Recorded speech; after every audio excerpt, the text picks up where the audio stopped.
Hello, everyone. I figured we'd just jump right in so everybody can see the players. How's everyone doing tonight?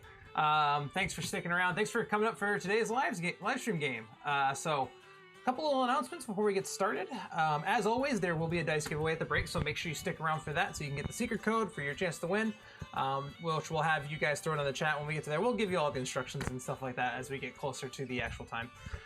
We will be taking next Tuesday, November 24th, for the Thanksgiving Day holiday. We're going to just be taking that week off, and we project to be back the following Tuesday, December 1st.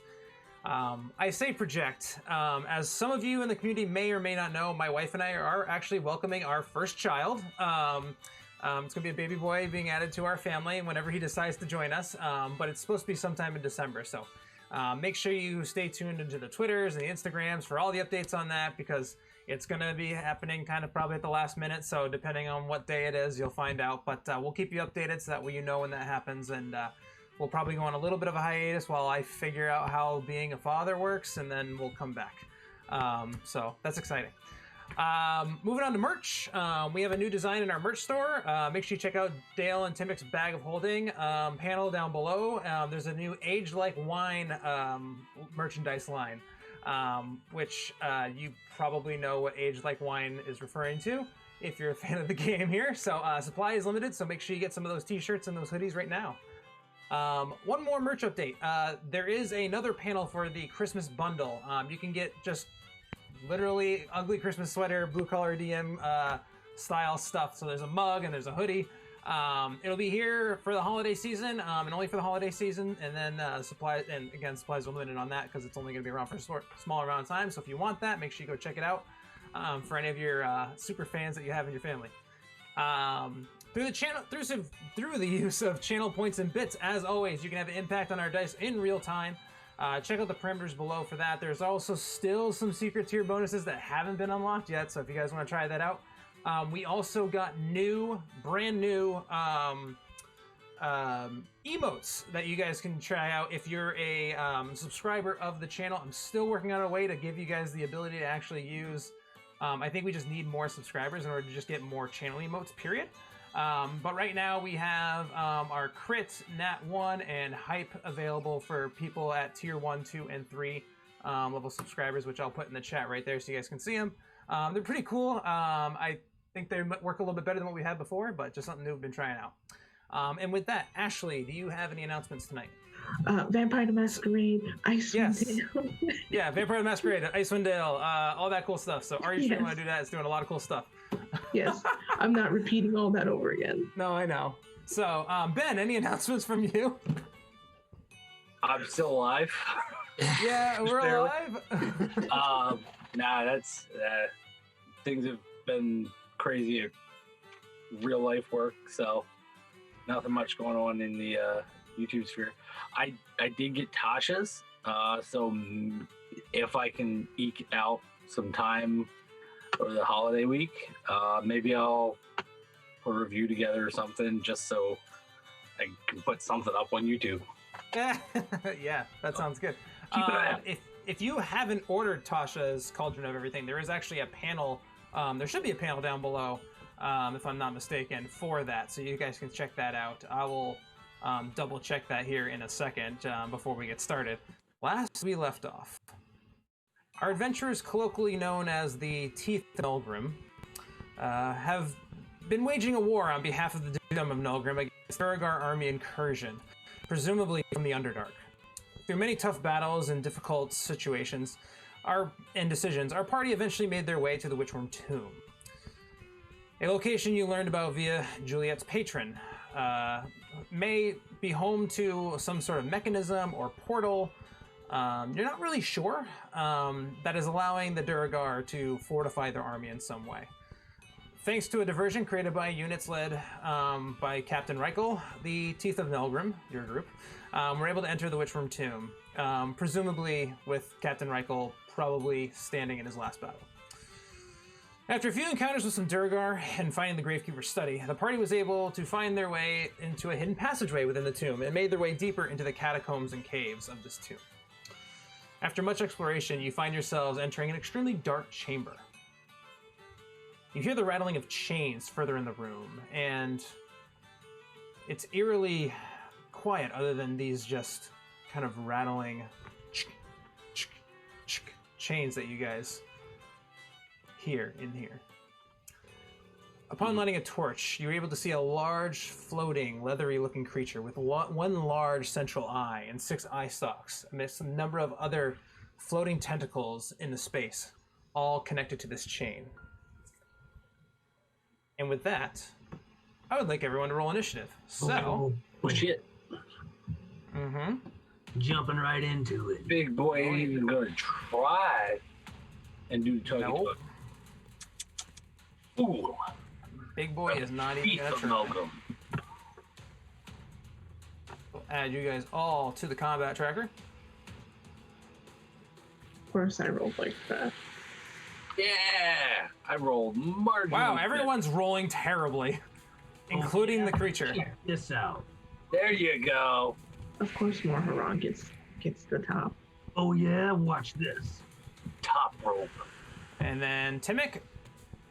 And my computer's going slow. Hold on. There we go. Okay. It There works it for me is. because I have someone to flank it. All right, cool. There you go. All right. We are going to start the combat order with Morharon. Currently, the creature is hostile to you at this point, but nothing else has happened other than the fact that it killed the specter that came into the room. What would you like to do? Let me see. And we're actually going to go over to that scene right now. I hope you know I loved Eddie, and he killed Eddie. Like Oh. that. I can't really get all the way up enough to do anything, so I will come over here, and I will actually... I'm going to use my breath weapon. All right, so you're going to use your breath weapon. Just for point of clarification, these are columns here, just so you all know that. And yeah, breath weapon in a straight line. I believe that is a dexterity saving throw, if I'm not mistaken. I'm pretty sure it's Dix. Yeah, okay. I'm going to breathe on him. I should be able to do an extra D6 because I didn't brush my teeth this morning. Okay. Maybe. That's going to be a 13. That'll fail. Okay, that'll fail. We got damage coming in. Ooh, look at those fancy dice. 8 acid damage. Very nice. And Let me get this thing working. so, Perfect. yeah, I'm sure I can still do this because you're my friendly neighborhood DM. We'll find With out. so that was my breath weapon. Can I also chuck a hand axe? I am your friendly neighborhood DM. You can go ahead and chuck a hand axe, considering that technically that's an ability, but I'll let you use that as part of your action. But an 11 will not hit, so that's kind of a moot point. All right. Anything else on your turn? That's it for me. I just glare at this ugly son of a gun. All right. Coming up next in the combat order, we have Timic. Timic, what would you like to do? Timic will like to cast Call Lightning. All right, we're going to cast Call Lightning, Timic. I do have a question. I'm not going to be that person, but I am going to be that person. Can we do Call Lightning when we're inside of a tomb and there's no clouds? Yeah, creating my own storm. Yeah, he can create his own storm with Call Lightning. If there's a storm in the area, that's when Call Lightning actually will do more damage. Okay. But he can actually create his own clouds. It's just that the clouds are going to take up the full screen and make everyone go spastic right now. So I am going to turn it off for the sake of everyone's sanity, and so no one has a seizure. We're going to take that off. But just know that the storm cloud is in here. And so that is going to be a dexterity saving throw, if I'm not mistaken there, Mr. Timic. Yeah, just had to plug my phone in, sorry. No, you're fine. All right, let's see here. We got a natural 20 for a 22, so I think that's half damage, correct? Yeah. Okay, so go ahead and roll your damage for that.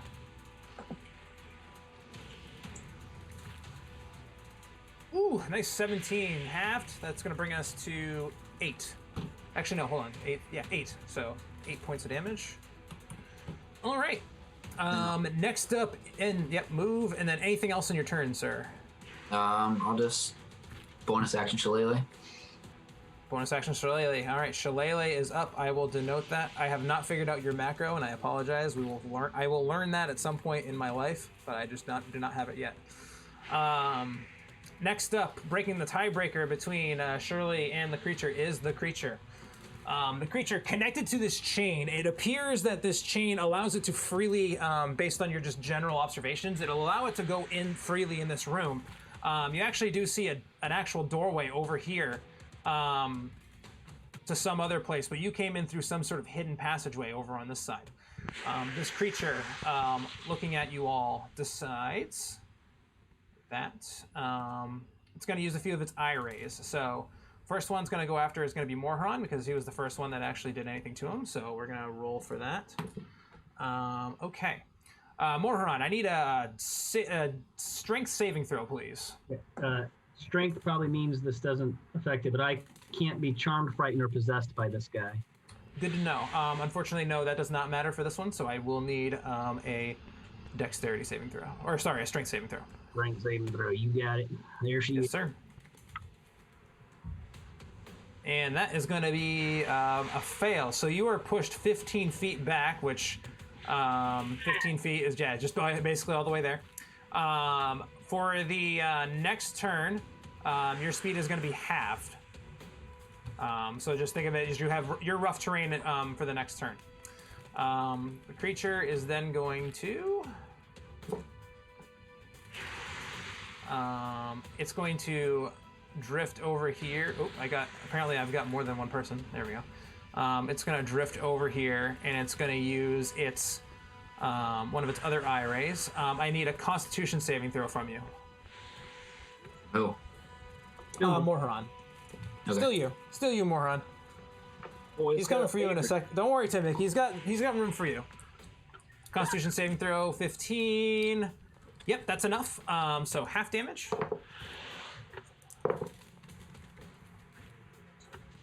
That's going to be 16 points of psychic damage, halved, because you made your save. So 8 points of psychic damage to you. And can I, with my Vengeful Assault, throw a... It says within range. He would be within range of my... Yeah, go ahead. So let me pick off my 8 points first, so I don't forget that. Yes, sir. And then I'm going to retaliate against this ugly guy. Oh, apparently you're in two places there. Let me fix that. 23 is definitely going to hit for 8 damage. And I'm going to toss on an extra 3 damage. Okay, another 3 points of damage. Okay. For whatever reason, there's 2 JDs on the screen, and everyone's in a different spot. So I'm going to fix that really fast after I do the things next turn. It's going to move into position over here now that it can see you. And... Nope, already did that. I need a wisdom saving throw from you, Timic.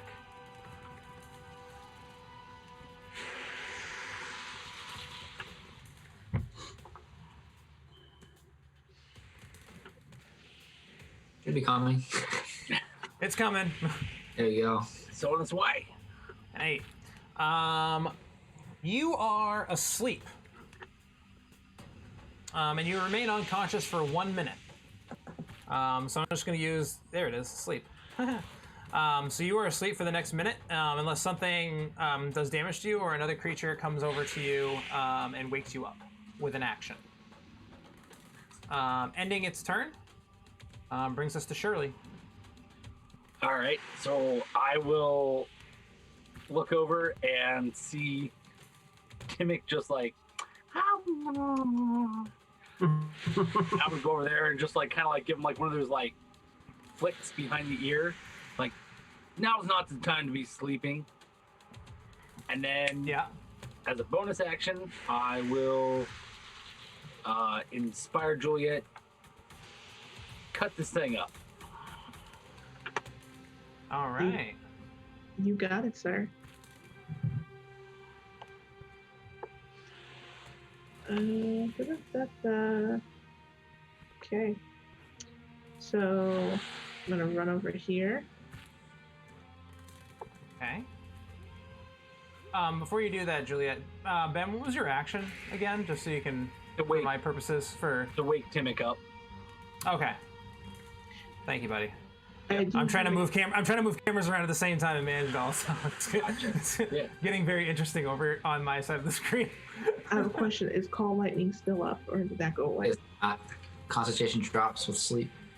Yes. Okay. Okay. That is very unlucky because I rolled for those eye rays there. Okay. Looks like JD moved. That's interesting. I didn't So, aware. I know you didn't do it on purpose. I don't know why. If it just like was a lag drop or something or what. But I'm we're lagging. good. Everything running. I'm going to take a couple of attacks at it. Since Moharan is not closer to me, I don't have advantage, correct? Nope. Yep. No. So yeah, nope, not close enough, unfortunately. We've got a 15 to hit, just hits, for that 12 damage. And then I'm going after it again. Hold on. There we go. All right, now I can actually pay attention. I've been paying attention, but now I can actually really pay attention. 16 does hit. You do not get that extra one from the crit, but it is another 8 points of damage on top of that for a total of 20 points of damage on this turn. I was gonna say you can either hang on to that D8 inspiration or you can add it to your damage. That is up to you. I'm gonna add that D8 to my damage. All right, go ahead and add that D8 to your damage. Let's see. So slash roll space 1d8. I swear I will make dice macros for you guys all at some point too. Another 4 points of damage. It's looking pretty hurt. You kind of see it now, like some of the eye stalks are just kind, or not the eye stalks, the tentacles are kind of slowly like drooping a little bit. It's having some tough, it's got a number of different gashes in on its form after the multiple hand axes that have been thrown into it and the stab wounds that have come in from you. In fact, it also looks kind of burned from that Call Lightning a few times as well. I have a question with my with some of my slashes. Was I able to maybe take off an eye stalk or no? I mean, I would say you'd have to call that attack, but it would be it would basically give him full cover, so you would have to hit his AC of, it would be a much higher to hit bonus. And whether or not you actually took off the eye stalk would be it'd be very difficult to do, but you could try, but not in this case. Fair enough. Then that's All right. Bringing us back to the top of the initiative order, that's going to be Moharan's turn. What would you like to do, buddy? You know what I'm going to do. Oh, yeah. Go. Just gang up on this guy. Oh. It's my flanking buddy. All right. 18 to hit, 23 to hit, definitely hits. 14 points of damage. It is suffering majorly. You come in with that maul and you just right upside the head, kind of like daze it for a second. It's like its eye kind of like gets a little bit scrambled. A 21 to hit. How do you want to do this? Exactly like you said. I come in. He's kind of paying attention to Juliet right now, and I just want to kind of come up behind him. Almost want to hit him up in the air a little bit, and then just I'm hitting off a T with a fucking hit. Just. Yeah, and that's what you do. So you take that maul and you kind of like whack it, and he ends up kind of coming down closer to the ground, almost like it's kind of set up like you're saying, like on a T, and you're just able to kind of two-handed and just cave his face in. You actually puncture the eye in the middle, and like this purple ichor just starts pouring out of him. And actually, he kind of flies and kind of almost lands. I'm grabbing two people again, like I'm good at doing. He kind of almost like gets thrown and lands over here in the chains over here, kind of like in a heap. But that is going to end this encounter with this creature. It is dead. I have a quick So we're question. going to... I'm going to start You have a looking question? around the room. Okay. Yeah, just give me When- 1 second, folks, while I change some of the music and stuff and get us back over. Yes, Juliet. When Moharan did that, did Iker get on me? Oh, absolutely. Always. You're in the splash zone. Right in the splash zone. Take a Absolutely in the... little out of my mouth. Good job, Maury. I'll turn to Shirley. Can you do that thing to get rid of all this? Sure thing. Thanks. And I'll use prestidigitation. Yeah, absolutely. So that's going to end the combat. Well, Activate. So you find yourselves in a very quiet room, actually, now that this creature has been deceased. You kind of look around and you do see kind of a number of different broken kind of weapons and other things sprinkled about this chamber. Nothing that you can go ahead and roll an investigation check if you want to find anything more specific, but as of a cursory glance, you see a lot of broken pieces of weaponry. Yeah, unfortunately with an 8, you kind of take your time, take about, I would say about a good 10 minutes kind of cursing through this room. And there's nothing really outside of what you kind of see. There are a few bodies of just a couple of different Duergar, it looks like. Give me, if anybody who would like to can give me an insight check. All right. I'll roll for that. I'm just trying to find my skill list. Nice work, Solid Shirley. insight checks. Yeah. Oh, Shirley you did use so your plus insightful ones. with his Come on, JD. So many fives. Come on, Timmick. Come on, Timmick. It's frozen up. Hold on. Oh, my Oh, you're all God. moved on this screen too. Jesus. That's You're gonna move Germany. everybody around again. What was it? An insight check? Yeah, you just Insight roll check, my 5. friend. That's all you need to do. Just beat a 5. I'm not looking at it right now, so I'm hoping that it was better. I Oh, was at the 5. gone yet. I Oh, clicked you've it. gone yet? Okay. Oh, 21! Yeah, that's All a little right. better. Just a hair. Just a hair better. I like it. Which one is this person? Oh, that's Ben. Sorry, moving everyone around. So with a 21, you kind of take a second to kind of glance around and look at kind of the space and try to infer like what the heck is this creature doing here. And based on like kind of the way it seems like there's only a couple of these Duergar bodies here. There's not a whole lot of them, and you've seen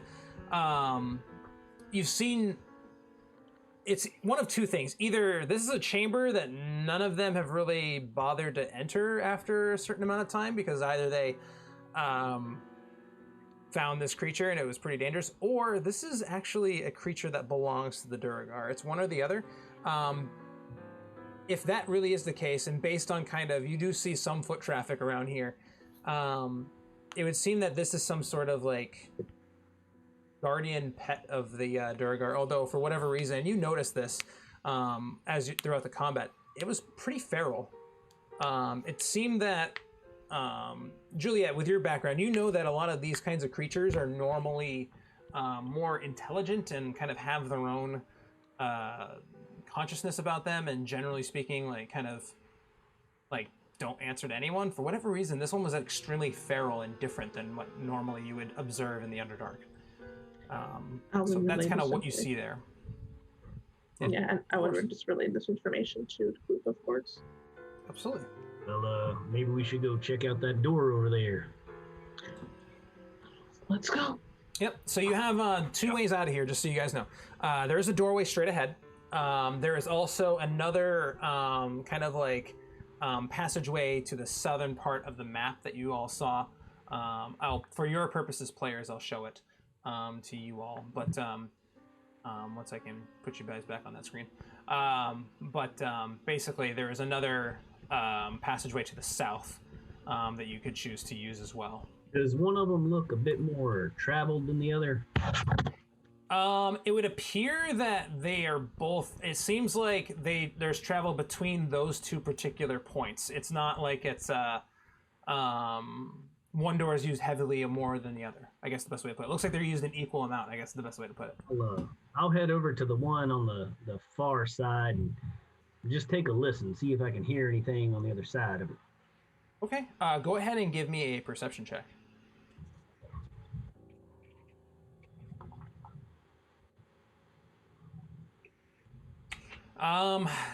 Seems pretty quiet.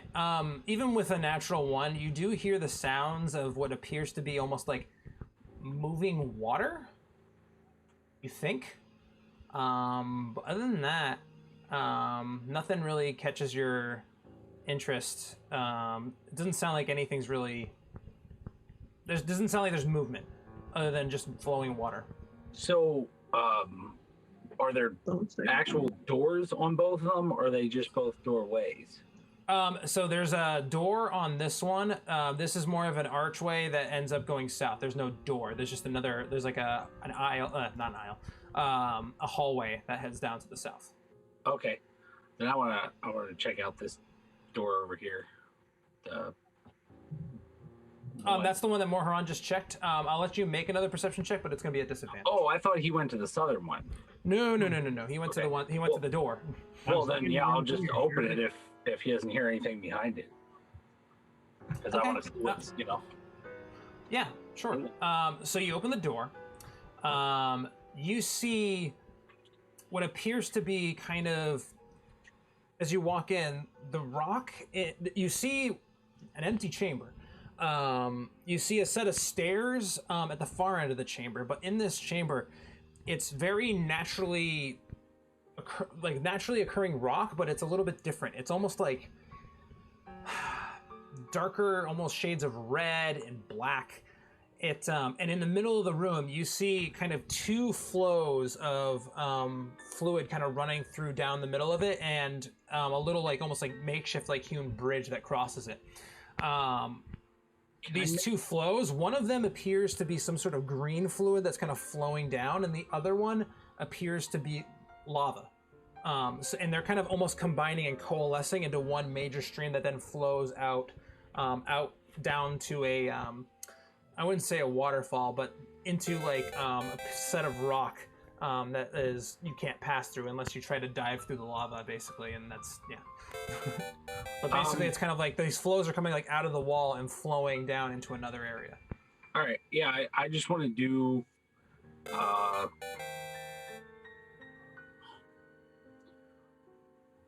Would that be me? All around. So I just want to know if I know like what this is or what this rock might be. If it's like red and then this green liquid, like, so would that be nature or history because it's in the Witchworm Tomb? I'm gonna say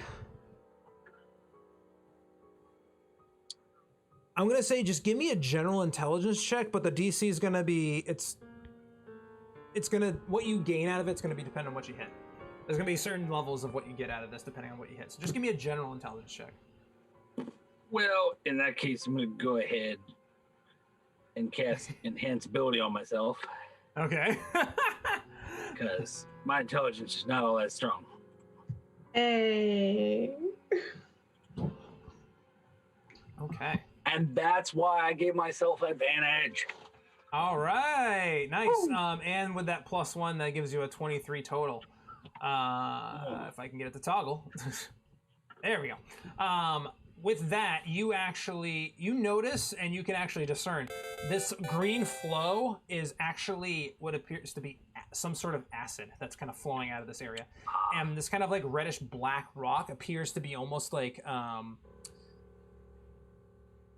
some of the black is actually coming up and stemming from a lot of the like from the base edge of the lava flow portion of the of this like kind of coalescing flow of acid and lava itself. By the way, inside it smells like rotten eggs. It smells like exactly like what you think that a volcanic area would smell like. It stinks. It's hard to take. You are fine in here taking kind of like under this kind of situation, but it is kind of hard to bear a little bit. You gather that if you ever fell into this, if you happen to fall into this particular lava flow / acid, it probably hurt quite a bit. And the reddish kind of rock that's in here does appear to be weird and not normal, but if you look kind of closer to the acidic portion and kind of like where it kind of coalesces, there's a little bit of this red dust that's also kind of like flowing out from like where they combine kind of in the middle. So you gather that's probably just some sort of like red film that's kind of like covered this floor from this like strange coalescing of this lava and acid. Does it look like the rock's just sitting there, or it's attached to the ground? Like it looks like when the different when the different substrates, when the different fluids combine with each other, that's the best word I can use right now. They kind of coalesce and react violently, and like there's kind of this like bubbling and crashing, and some of this like debris kind of like flows out and kind of as it cools, comes out and like kind of piles up on the shore, and that's where you can kind of see like as it kind of cools off, especially the stuff that's mostly lava. It kind of cools off and be more black, and whereas the stuff that's kind of more the acidic kind of comes and it dries out and it's kind of a little bit more red. It appears to be some sort of natural kind of combining of these different whatever they might be, these like the lava and the acid kind of coming together and kind of collecting here. It doesn't appear to be anything like supernatural based on the intelligence check that you rolled. Okay. Give me a perception check in here while you're in here, because you rolled so high there, Shirley. All right.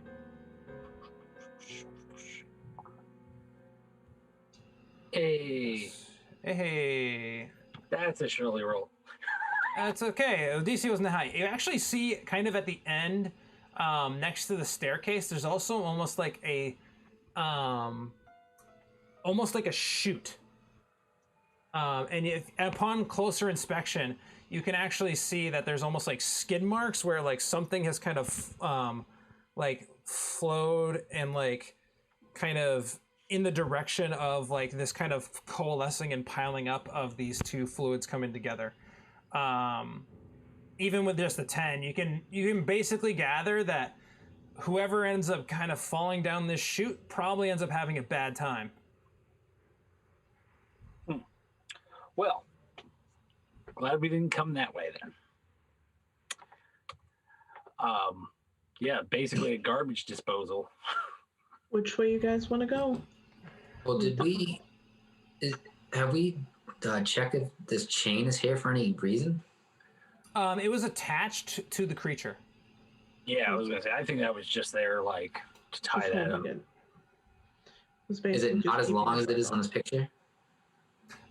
It's kind of not. It basically would be able to stretch throughout the chamber, but not go down either the hallways or anything like that. Okay. Basically, it was a tether to keep it in this room. While we're sitting in here with these lava flows, I'm gonna do a quick detect magic. Okay. You cast your detect magic.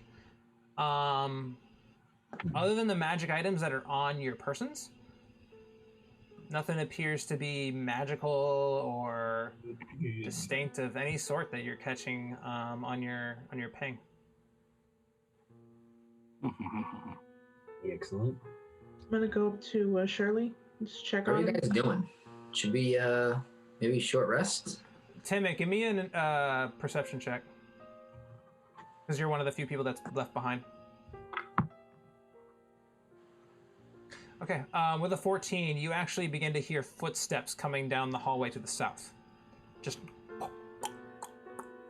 I can't see where everybody else is on my picture, so I will tell them that. I see. Technically, we're like over here in that room. Yeah, technically they're in another room completely, but I think Juliet is still technically in this room with you. But Mohan and Shirley are outside. I thought I was with Shirley. Okay, Timmy, you're by yourself. Yes. Because I went up to Shirley and I was. Oh, how high are the ceilings in here? It's pretty high. Right? Ceilings in here are about 20 feet. All right, I'm gonna hop on my broom and fly up to the ceiling, and like go above that door as quick as I can and tell them I hear footsteps. Okay.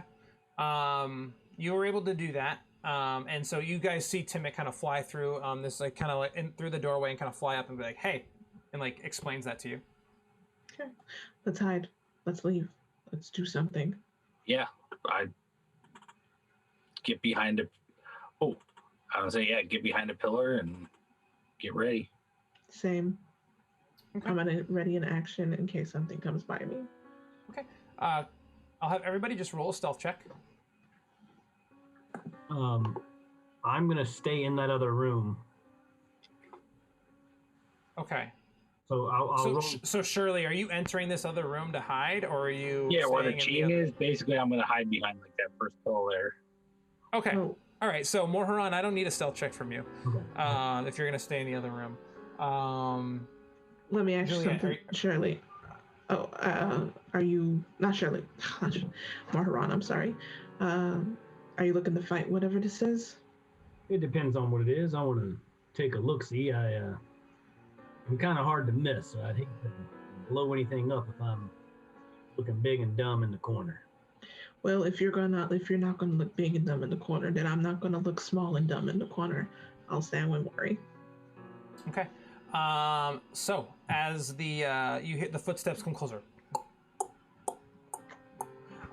Coming through the doorway, you actually see from this hallway, you kind of see 4 Duergar grunts just kind of like inspecting. It seems like they might have been drawn here from the sounds of lightning and or the sounds of thunder previously, and so they're just kind of investigating, and they go,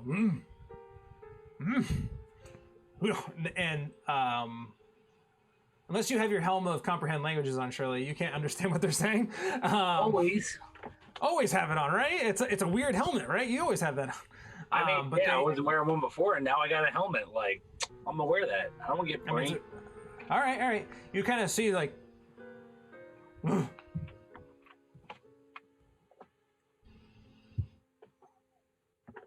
They killed Karn. What killed Karn? Hey, who are you? And they point right at you, Shirley. What language is it? They are speaking in Undercommon. Oh, so I would understand that then. Yeah, but you guys are in the other room.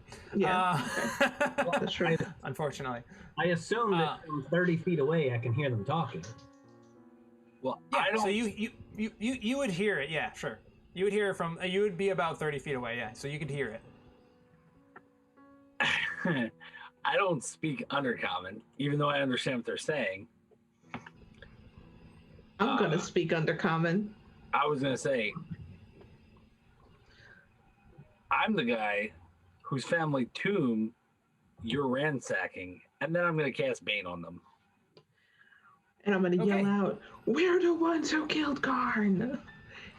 Okay, so go ahead and roll for your, or you need saving throws for your Bane.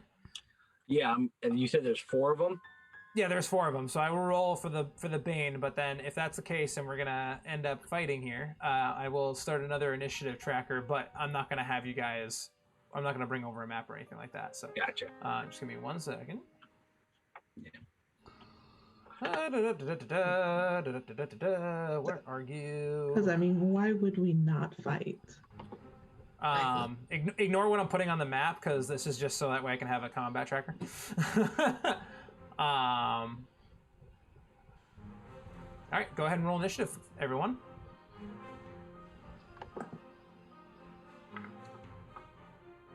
Oh my God, Juliet's right. The dice are cursed today. Oh no.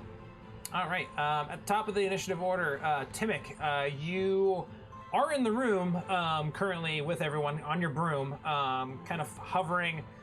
Either you can be either on the ground or you can be hovering about 10 feet in the air behind one of these pillars. They have not seen you yet. They've only seen Shirley. All right, where are they? Would they be in the tunnels? They're basically kind of all gathered around this entryway. They saw Shirley kind of over in this area. I mean, again, this is kind of more theater of the mind, but basically they're within range of any number of your spells that you could use. I'm going you can there. you can fly anywhere in the room on your broom, so. I'm going to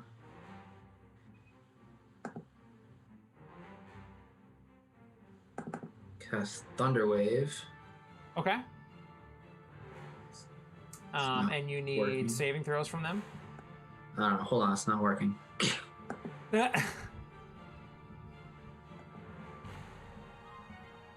It's dex saves, right?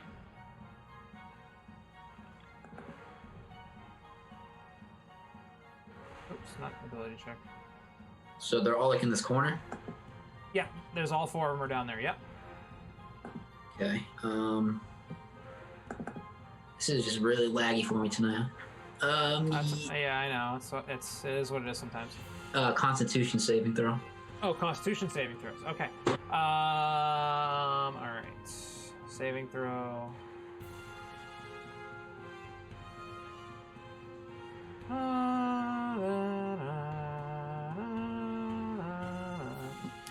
right, so we've got 10, 5, 13, and 3.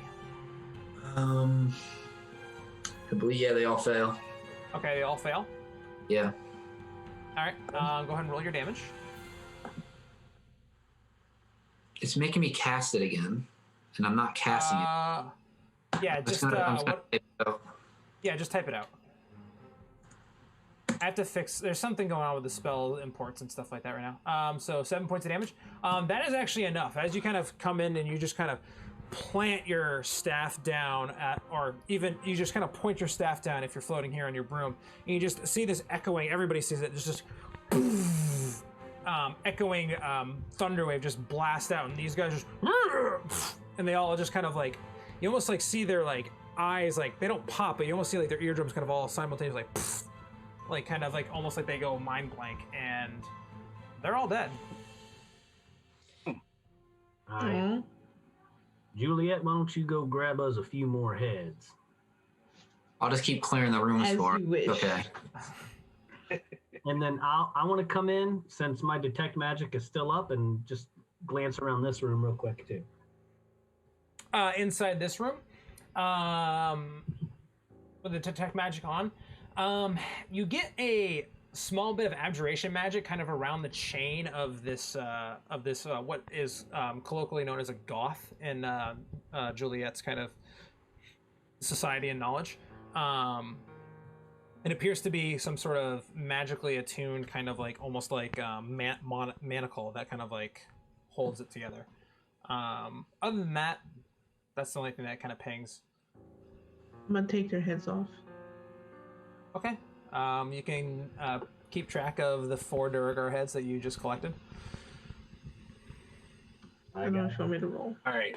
You don't need to roll. Okay. 1, 2. I mean, you critted. Yeah, sure. You critted on a dead creature. Yeah. I want to search their bodies for like orders or anything along those lines. Like, Okay. Go ahead and just give me an investigation check. And while he's doing that, I'm going to go down that hallway to wait and listen. But do his thing. After picking through the bodies, I mean, you do find kind of like their pipe, like their like a little miner's pick kind of weapons.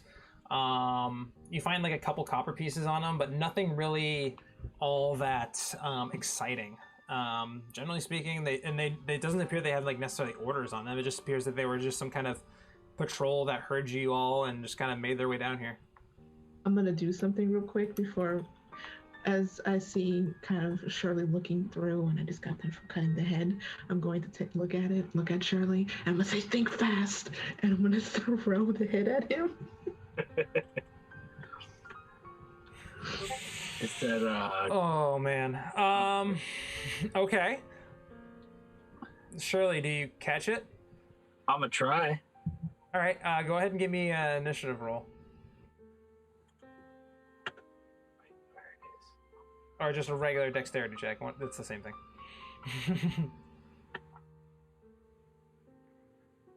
I don't think I can. So you go to catch it, and as you kind of go to put your hands up, it just kind of just whacks you right in the face, and flumps off the ground.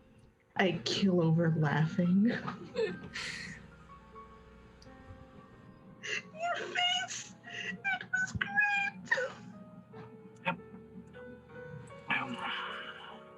Little Duergar blood just mixes with the other. It's all Yeah, good. just mixes in with your own blood. Let's go see what the others are up to. All right. Yeah. All right. I was gonna say I think thoroughly. Oh. We should get rid of these bodies. Just drag them over and toss them in the acid/lava bath. Yeah, that'll work. Oh, I was thinking we should string the chain around the pillars and just hang them from it. Who has the bag of holding? I do. Okay, I'm gonna come up to you and drop 4 heads in there. Oh my goodness. Got our count listed here. DM, I think we're probably getting pretty close to maxed out on the amount of heads we can hold. We need to make a quick Probably. trip back to the city. Yeah, we're just gonna fast travel real quick, then we'll be back to finish looting the dungeon. I'll set Yeah, a town that's not portal. gonna be a problem at all. I mean, it's not like Captain Reichel's sacrifice was totally in vain for that. Yeah. No, it'll be fine.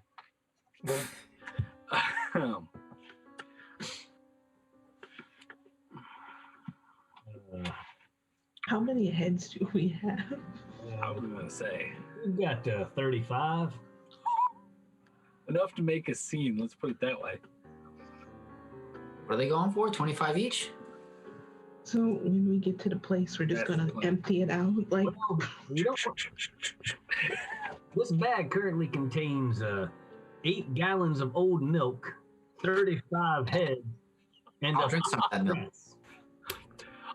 I'd be drinking the milk. We haven't rested. I was gonna say, I feel like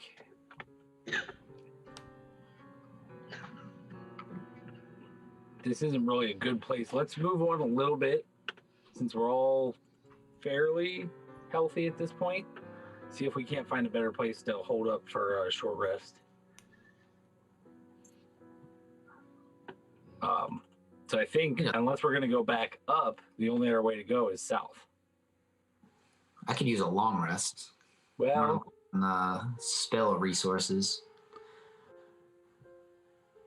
ain't getting no long rest. I was gonna anytime say soon. we might get a long rest. We might not. I said let's try to get through this thing as quick as we can. I was gonna say we're gonna have to find some place that we can fortify a little bit. Because So, DM, would there be a way that I would recognize I could make this chain look as if the goth broke loose? Say it again. To make this chain look as if the goth broke loose instead of was killed. Like if we take the 4 Duergar and the goth, throw them in the acid pit, can I make this chain look like he escaped?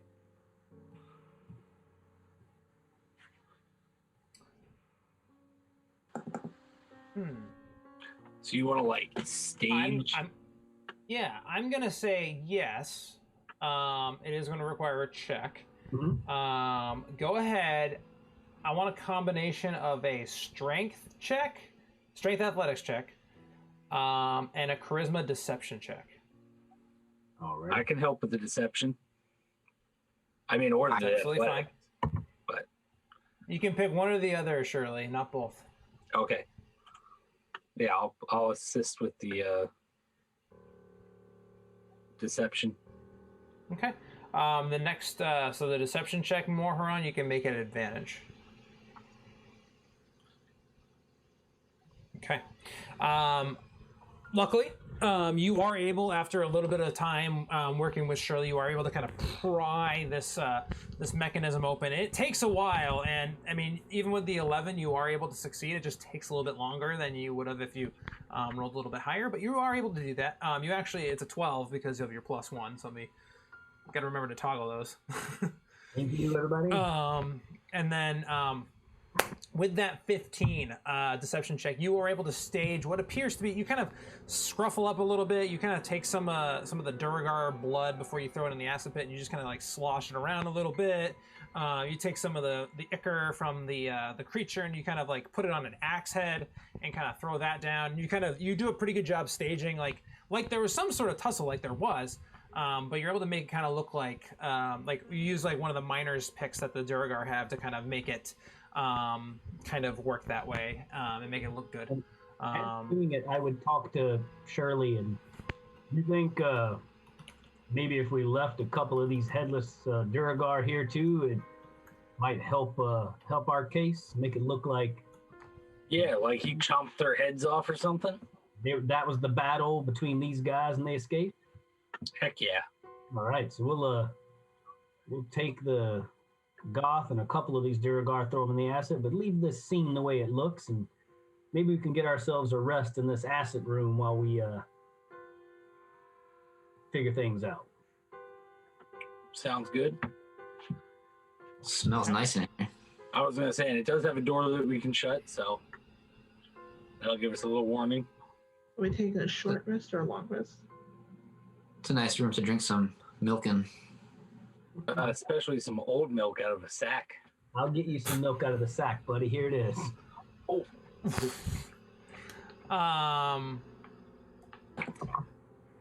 It is currently like what would be the equivalent of middle of the afternoon, so it's not really time for a long rest. You could short rest under normal circumstances. A long rest, it's still like awake time, I guess is the best way to put it. I just want to make sure. Yeah, it's fine. I mean, even if we just fortify for a short rest. Okay. With you all kind of like trying to stay out of plain sight, I'm gonna have you all make a stealth check, but it's gonna be a group stealth check, where basically the averages are gonna make it whether or not you are found or not. Double 8s on a roll though is not great. 7 and a 2 is not great either. That's a little better. Well, mine's going to be a 2 because it's disadvantage. I ain't stealthy. Nope. It's like, I am the king. I walk where I want. Yeah. I'm gonna roll for Juliet. Looks like she is currently indisposed for a second. That's that D10 I just rolled was for my second wind. Okay. Sorry about No, you're good. If you want, roll me a stealth check. I was gonna roll it for you, but I haven't done it yet. So go ahead and roll a stealth check. that. Okay. Mm-hmm.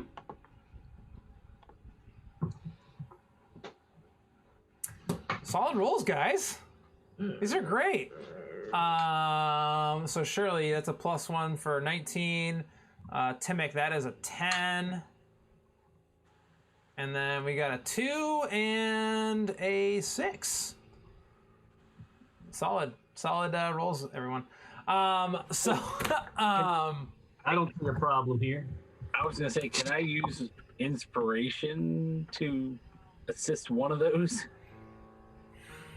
All right. This is a little bit of a slippery slope. I'll let it happen once, but you're going to need to declare it next time before you go ahead and do that, okay? All right. Got to My declare apologies. before. All right. So I will let you inspire one of them, but I'm going to flip a coin, okay?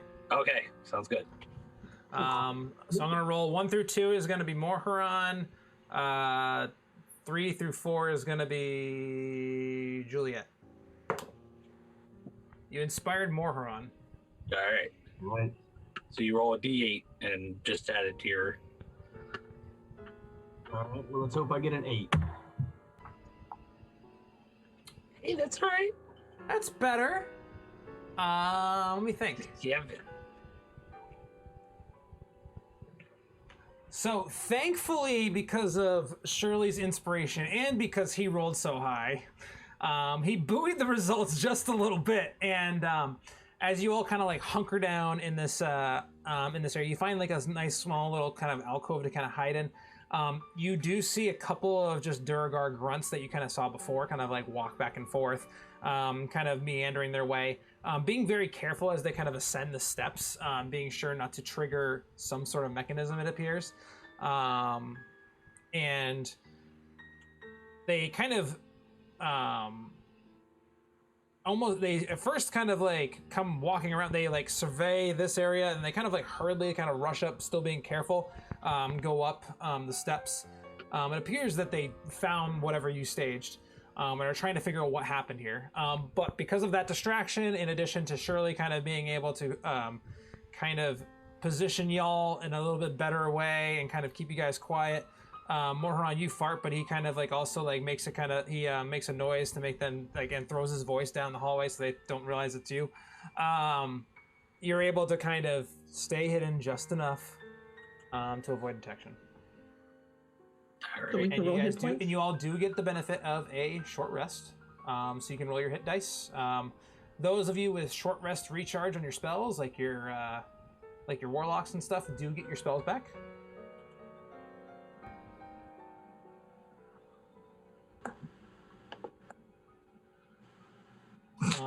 And as you guys roll your hit points there, you guys have you're currently in that same red, black rocked kind of chamber with the flow of lava and the flow of acid kind of still combining in. The more you observe it, the more you observe it, the more violent you realize it is, and kind of like how this like kind of like eruption of these different almost, I wouldn't say chemicals, but these different substances kind of like coming together kind of explode a little bit on contact and kind of make up the cavern that you see in front of you. So, watching this, I would like to gather up like some of the residue, like both types, like the more like the darker type and then the lighter type, just kind of like get some of both in like a little vial or something, for perhaps later research. Sure, absolutely. I'll help him get the acid. Yeah, it's simple enough.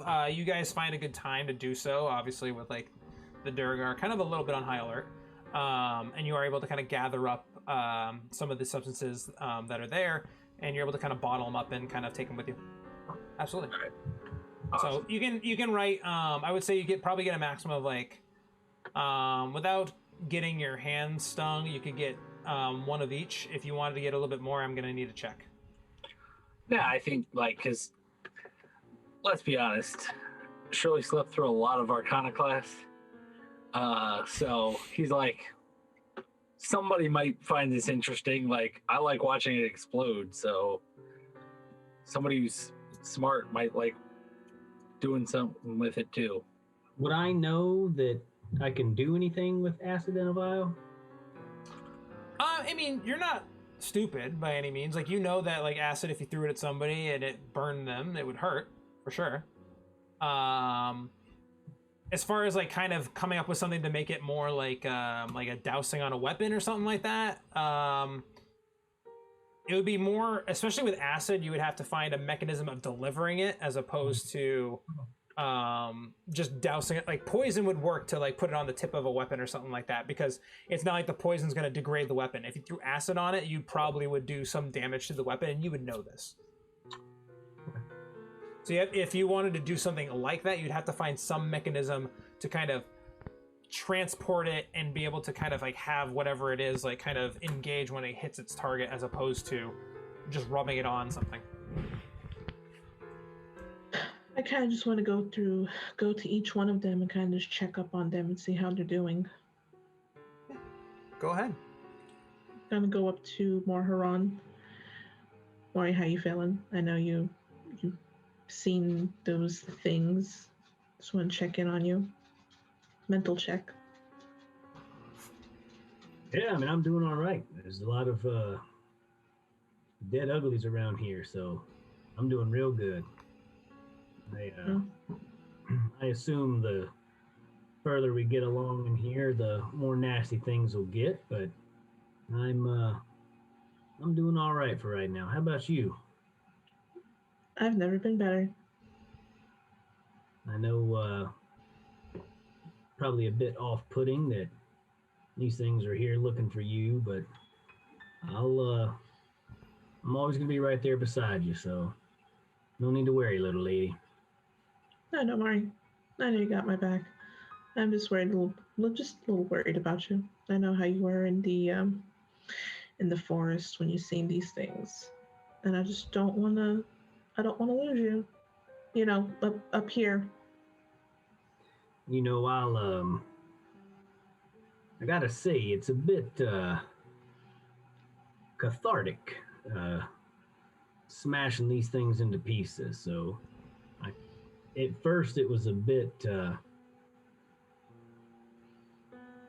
harsh seeing some of these things that I haven't had to think about in a long time. But the more of them I turn into puddles of crap on the floor, the better I feel. I know, they just pop kind of like a pimple. It's great. Pretty cool. Did you see what Timmick did with the tour?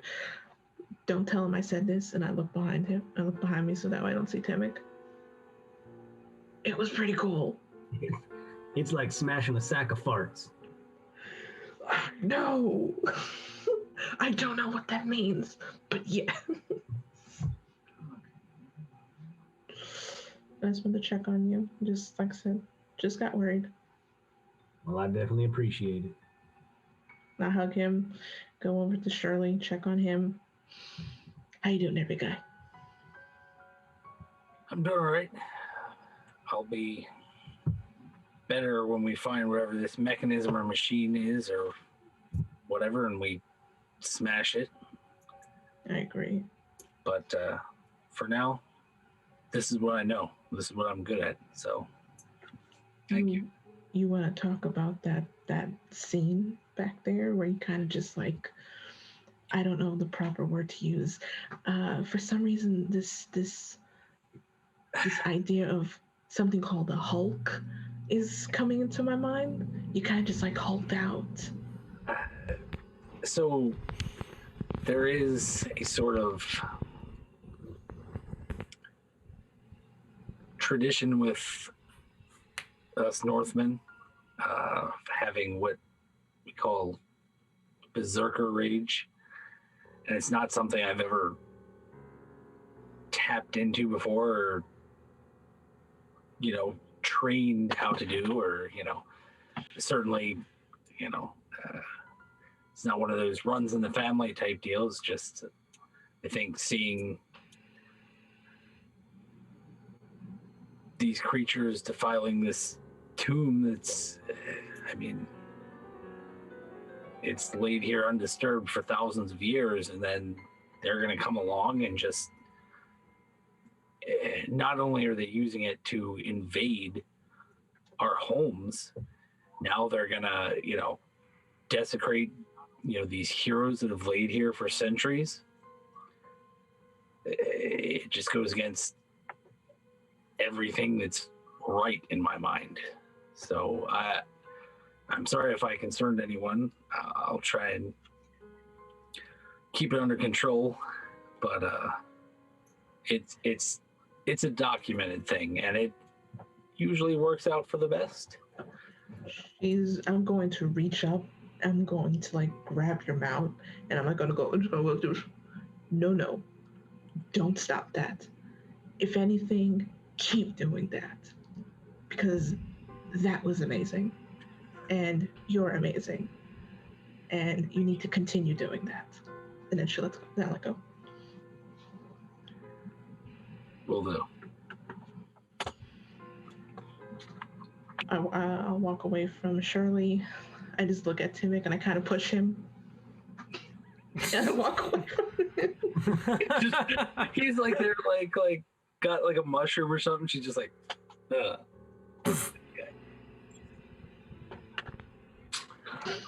Oh man. Smacks out of his hand. Fuck your mushroom.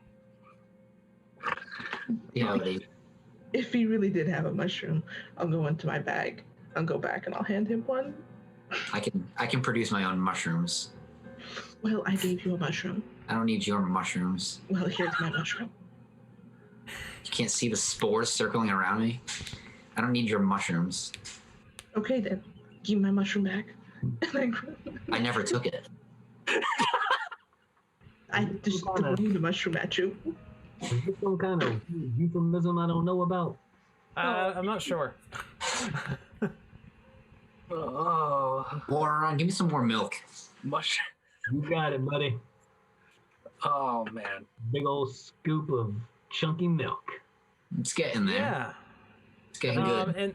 And as you kind of reach down, you grab the jug, you go to pour it out a little bit, and I mean, it's been a couple days, so it's starting to smell a little bit closer to the smells that are already in this chamber as it is. It's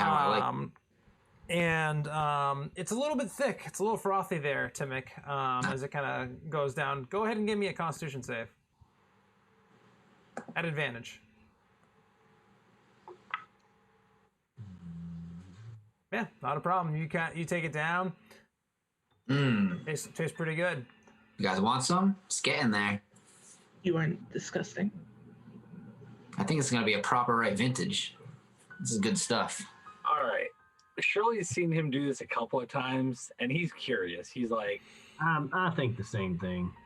I gotta try this. Like, he's always going on about Sure. it. So Shirley, are you gonna give it a shot? I'm gonna give it a shot. I am too. All right. Con saves for both of you, regular, straight up. This is the milk I got from Dare Meadow Oh yeah. a long while ago. All right. With a 20, Moran, it kind of curdles a little bit. It kind of feels a little acidic, but you're able to kind of tough it out. You don't get any adverse effects from it. Shirley, you, as soon as you go to smell it, you begin vomiting profusely. Anything you just ate that morning is now on the floor of the chamber, soaking your boots. Yeah. No. I guess it's not for the young ones. What the heck's the matter with you, boy? It's not that bad. I don't know if I'm ever gonna be able to drink milk again. Oh, I don't know. This is pretty good. You know what? I have give to me try a it. wisdom save for sanity's sake. I'm just gonna have to try it. I see these guys do it, and I'm like, you know what? Let me try it. Yeah, come on, give it a shot, girl. Oh God. Oh no, Shirley, give me a wisdom save for your own Oh, sure. sanity is what I mean. yeah. No, not Timic. I was gonna say, Timic, you're fine.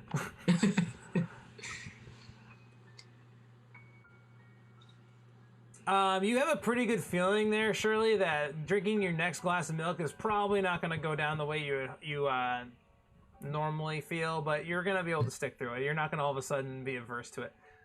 Juliet, you got a little bit of tummy hurtsy hurts. It's not feeling that good at all. You don't vomit, but you get pretty close to. Why did I do You're that? suffering a little bit. Just like her liquor. Yeah, except this time it's just like the worst, like just like bubble gut that you could ever imagine.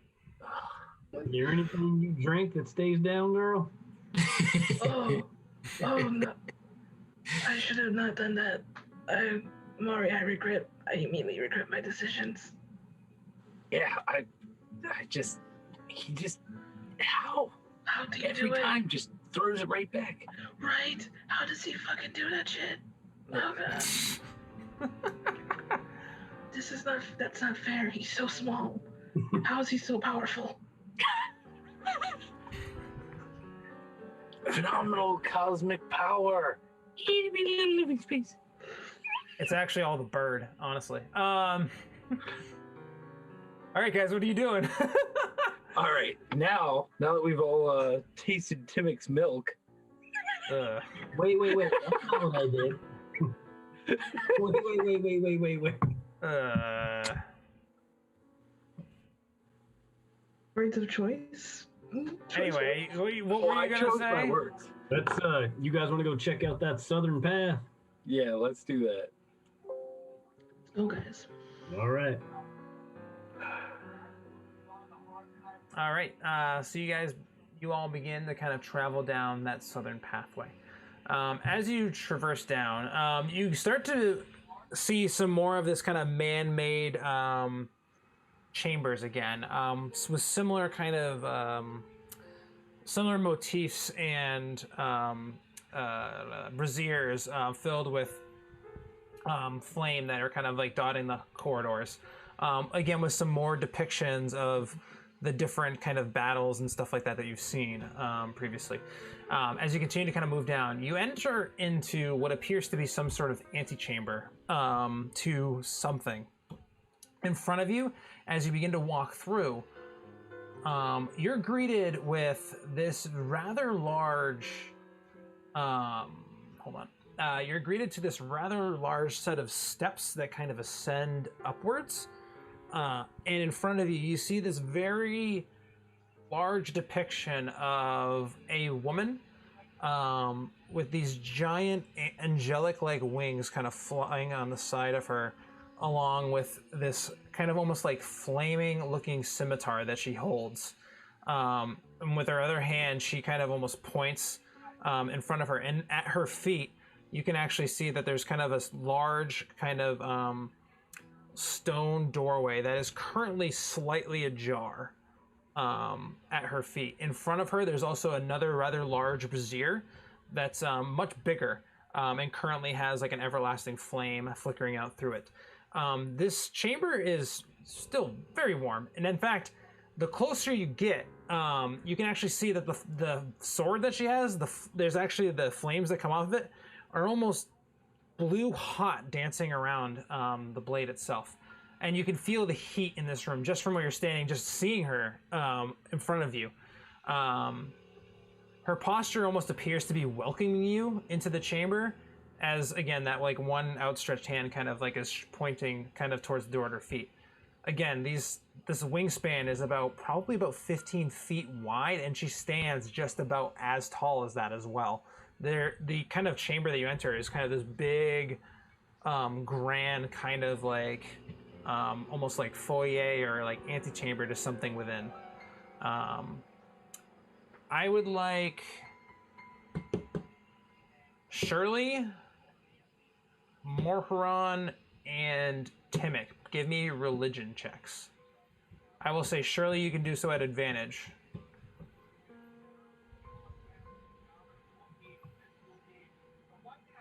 Okay.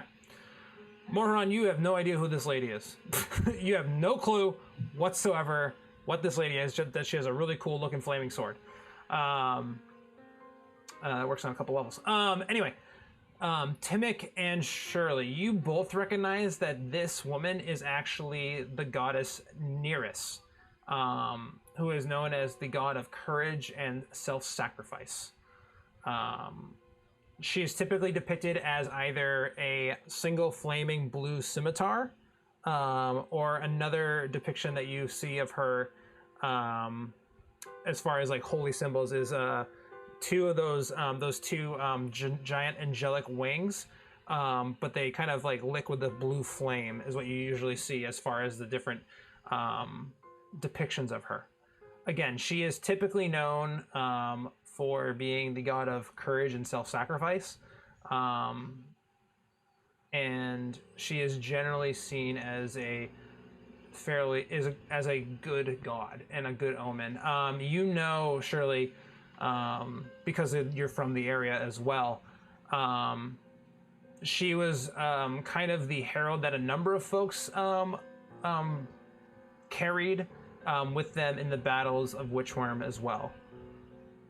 Kind of like the kind of goddess that they kind of all served and kind of in the battle that they had. Okay. And not ironically, a number of folks in the Battle of Witchworm actually did fall. But thanks to their courage and self-sacrifice, they were able to succeed in kind of keeping the undead army at bay. Yeah, so I'll like kind of relay that to everybody, or everybody but Timic, since he was obviously paying attention to that class too. No, he was probably there. Well, maybe not. How can I know things? He's probably there. But yeah, like I'll just kind of explain to everybody, like, that's who this is. Like, this is a holy place. Like, this is. I have a question. Do you think we're getting close to our destination?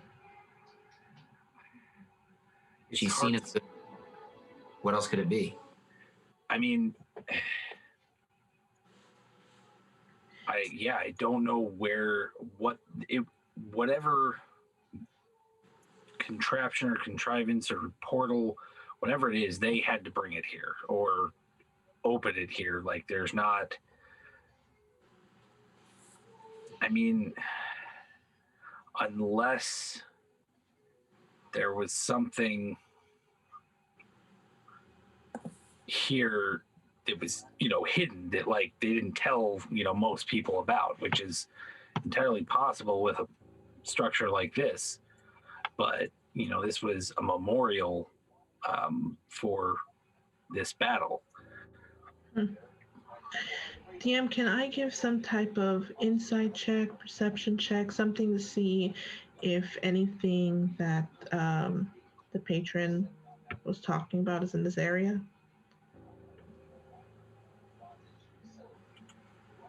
What are you looking for specifically? Something that triggers my attention, something that might be like, I know it's not going to be a pointing sign saying, hey, this is where you turn off the button. Hey, go this way. But kind of just like something that might look unusual for this area. Okay.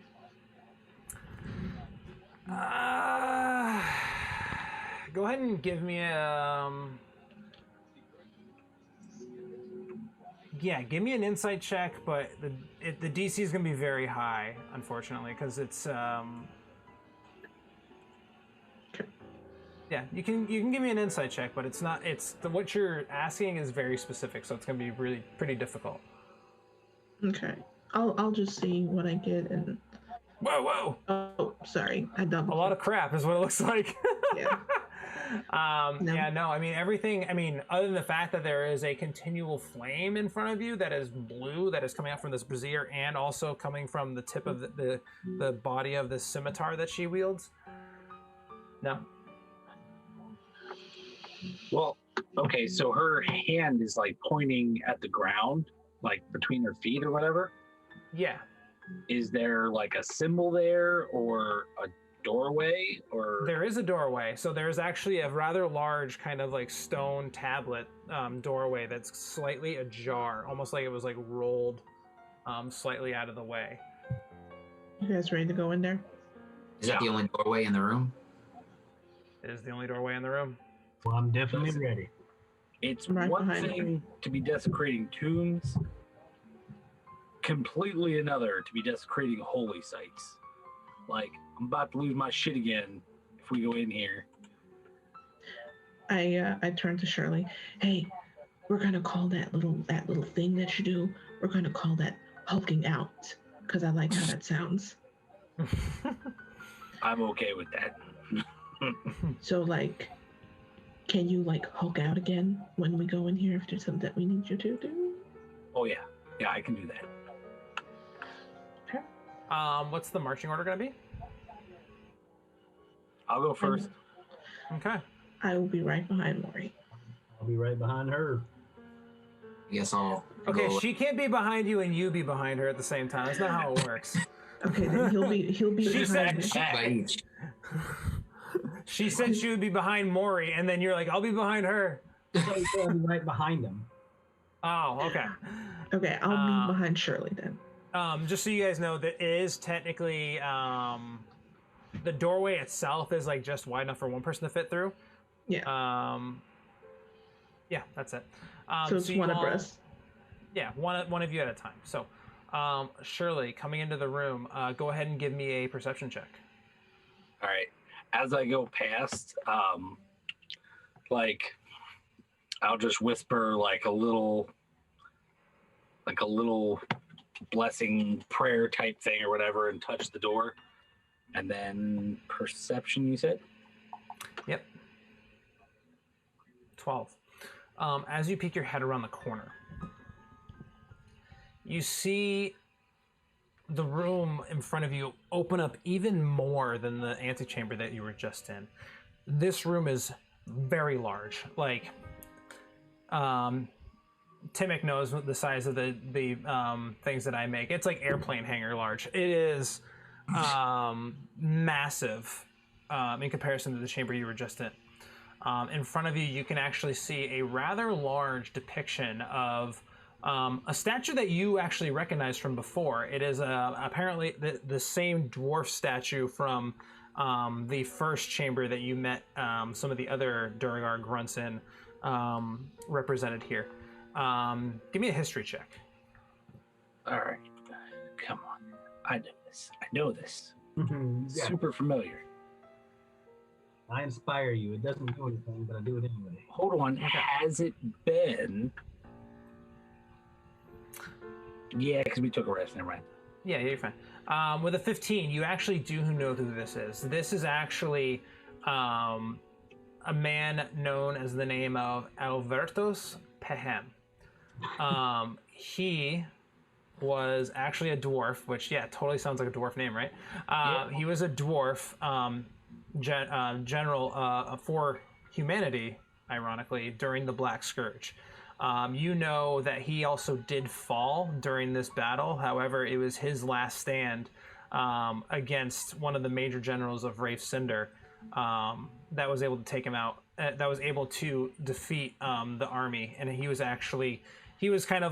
then eventually kind of overcome with the kind of onslaught of the other undead that were there, but he was able to take out a major cog in the machine of Rave Cinder, and is why he is kind of celebrated here. It appears in this chamber.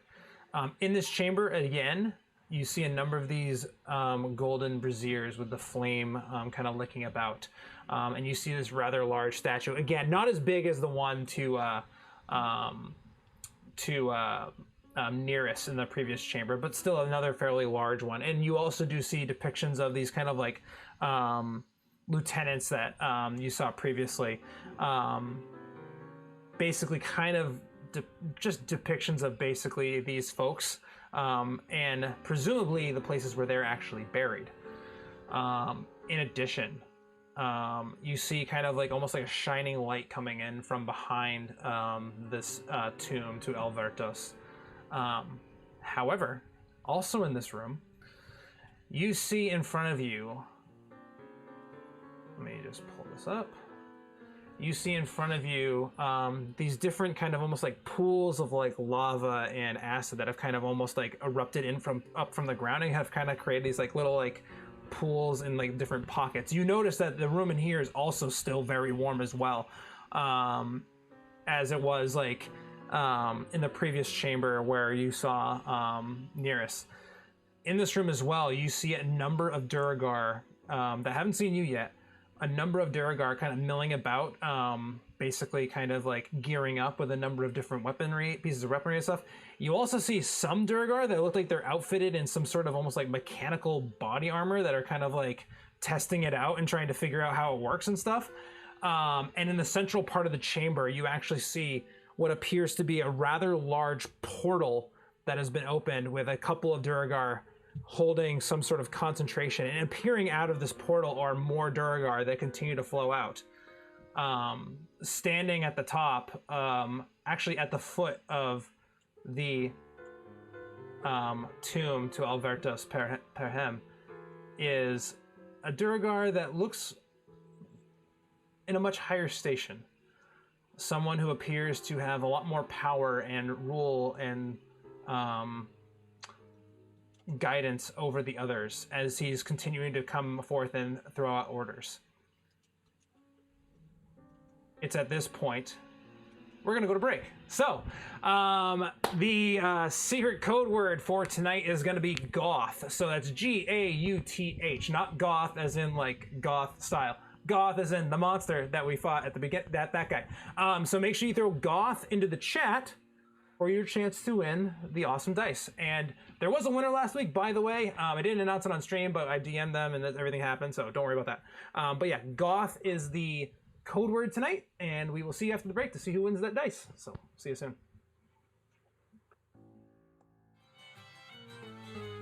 And welcome back. And it looks like I have the -1 for this encounter. The winner of the dice giveaway is going to be Chav Hunter 86. Chav Hunter 86. Go ahead and check your direct messages, and there'll be some information we need from you there, and we'll send you your free dice. During our little intermission, we actually rolled initiative and got everything set up for you all. So we are actually going to spend no time wasting here. We're actually gonna turn that music, that awesome music on for this battle, and we're gonna head over to the other side right now. So, starting off at the top of the initiative order is Shirley. They all now see you now entering into this chamber, all of you. And they see that you're intruders and that you're hostile, so what would you like to do? Well, they see that I am hostile. I would like to show them just how hostile. Let's see. Don't blow this. Show how hostile. Oh no! I need to. Maybe you can talk to them. You never know. Okay, I know what I'm doing. So I would like to rage.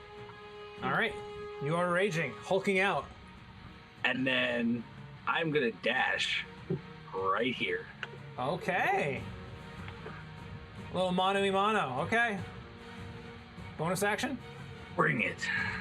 Rage is my bonus action. So. Oh, so you just run right in. All right. Yeah. Timic, we talked a little bit off screen, but he already upped his spores, so he's all set there. What would you like to do?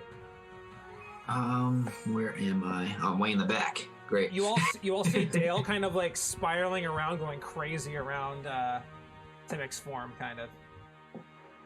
All right, I will, while I'm moving up there, bonus action Shillelagh on my staff, and then Absolutely. I will cast. I can cast another cantrip, right? Same turn. You can't cast another cantrip. You can cast a leveled spell. Is Shillelagh an action or a bonus action? Bonus action. Okay, so you can cast an action spell. All right, no, I won't. That's all I'll do. Okay. You just throw up Shillelagh and that's it. Yeah. Do you want to kick off your broom and fly up? Do you want to do anything else? Oh, I guess if I can. Yeah, I didn't know I was on my broom. You're for the intents and purposes of this, like you getting on your broom is a free action. And this guy here is just a normal Duergar? Yes. All right, so I'll just go here and I'll whack him with Shillelagh and All right, go ahead and roll for your Shillelagh. Okay, hold on 1 second. So it's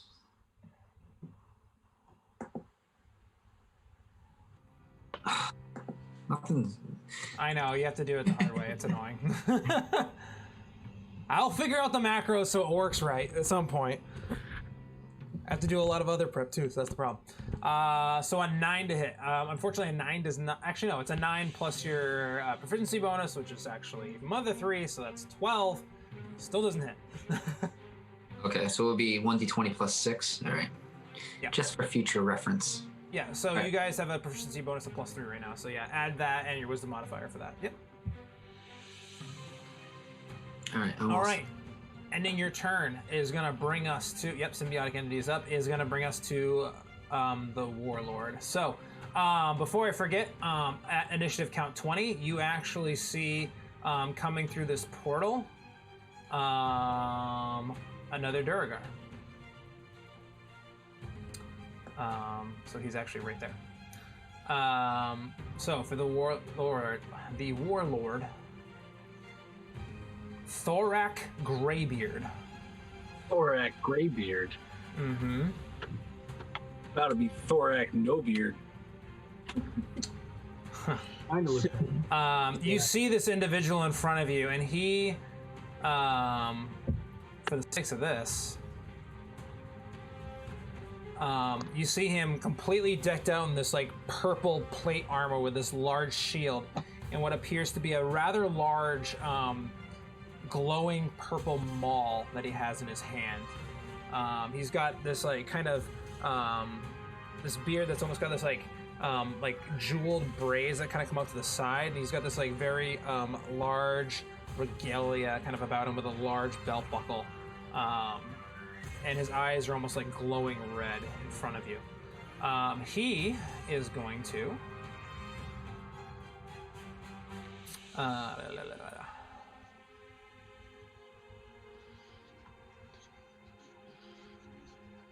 he is going to use his maul to make 3 attacks against you, Shirley. Okay. So first attack is going to be a 24 to hit. Yeah, that'll hit. And that is going to do... I gotta see if it did the calculations right first. Man, this is fun. Also another. So did it do it right? No, it didn't. Okay.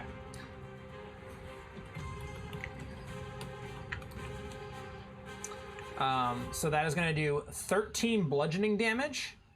All right. And 5 psychic damage as you feel like this like ringing in between your ears, just kind of like almost like you're kind of like it's like spinning you a little bit. Okay.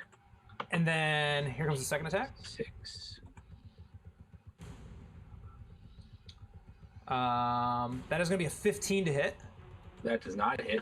I catch it on the shield. Doom. You throw it aside on your shield. Then one more attack coming in with the maul. That is going to be a 21 to hit. That'll hit. All right, and that is going to do 9 bludgeoning damage, plus another. If I can find the dice I want to make my life easier. Another 2 psychic damage for a total of 11 damage as he kind of comes in and rakes you across the side. And you kind of feel this almost like disorientation amongst you. In addition, he is going to. There's only one in combat range with any of you, but he is going to use his call to attack to have this Duergar that is now engaged with you, Timic, to go ahead and attack you. It's only going to get 1 attack though. And it's going to be with its war pick. That is going to be a 15 to hit. Misses. Misses, okay. And I will use my reaction. Yes, When use your hit reaction. Yeah, he needs to make a con save. Yeah, con save. Okay. That is going to fail. So it's just a D. Oh, it's a D6 now. It's a D6 now, yeah. Yes. Despite the 1 damage, this Duergar grunt is not very hardy, and you kind of like see the almost like the whirling dervish of like these spores and Dale kind of like spiraling around you, and it kind of like gets in his face, and it almost like starts to ingrain itself in his brain. You almost see like these like not mushrooms, but this like sludge kind of start to fall out of his ears as he crumples onto the ground dead. 1 damage. All right. Mm-hmm. They could be henchmen. Let's put it that way. Ending the Thorac Greybeard's turn brings us actually to the Duergar turns. They're gonna move. So there's a lot of these guys to manage. So you're gonna have to forgive me while I figure this out. So he's gonna move 20 feet there, so he can make it to you. So he's gonna move down here. I gotta find where they all are. That's the other tricky part. I don't know where I'm at right now. No one even knows you're there. He's gonna move in here. He's gonna move in here. These guys are gonna move in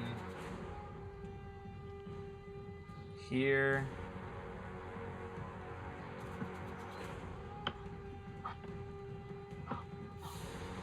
Here. And then this one's gonna come here to flank. So we'll start up at the top with this guy here. He's gonna make an attack at you with advantage. If I can get the character sheet to come up here. War pick. That is going to be a 16 to hit. That's on me? That's on Shirley. Okay. That does not hit. Oh, sorry, 23 to hit. I forgot he has advantage. Oh, so that hits. So that's going to be 9 points of damage. Okay. Next guy down below him is going to throw his javelin at you. He's only got 1 of them. But that is going to be a 12 to hit, which does not hit you. Next, we're going to come down here to Timic in this area. So we're going to go with the guy that's got the glowing circle around him right now. He's going to go in for a war pick attack, but he's only got, he does not have advantage. That is going to be a 21 to hit for 5 points of damage. Okay. Guy next to him is another war pick attack.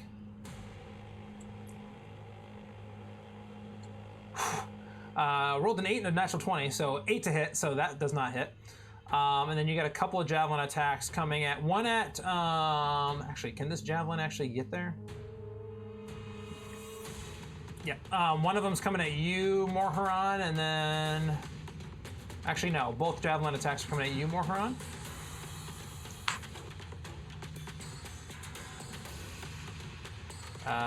We've got a 13 and a 16, so I believe none of those hit you because you're swole with your awesome armor class. That's right. All right, and that's going to end their turn. Now comes to the Mind Masters. The Mind Masters up here. There's a lot of guys to manage here. They are going to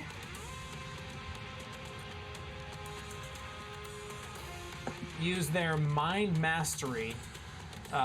Each one of them to have Thorac is going to attack once, and the Duergar next to him is going to attack once. So first attack coming in at you, Shirley.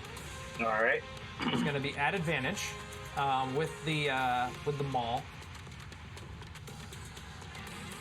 That is going to be a 17 to hit. That just hits. 13 damage. And then the Duergar with his war pick at advantage. Oh dear. Crit. We've got. Luckily they rolled low, so it's a total of 6 points of damage on the crit. All of these are half because you're raging. I hope you've been taking account of that, except for the psychic damage, obviously. Yeah. So that's going to end the Mind Master's turns. Next comes the lowly spectator over here. It is going to... Oh, I gotta move him. He's going to float his way over here. And then he is going to use...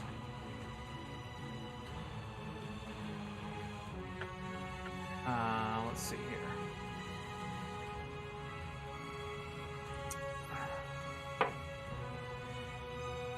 I need a Constitution saving throw from you, Timic.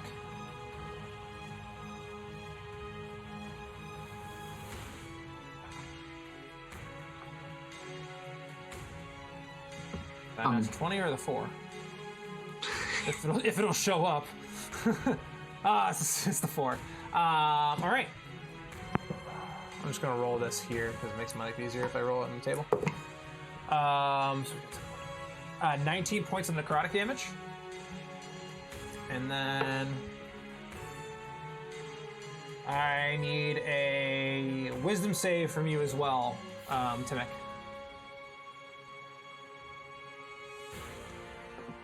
Got this, Timic.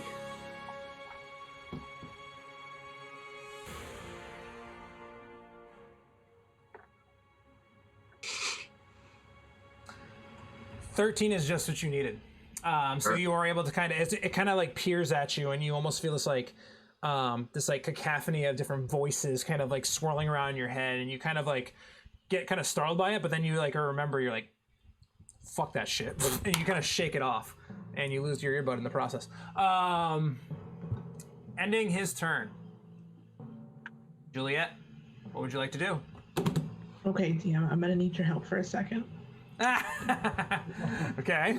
One, I cannot see my token for some reason. You are way down at the bottom. Okay. So I'm going to move up 30 feet.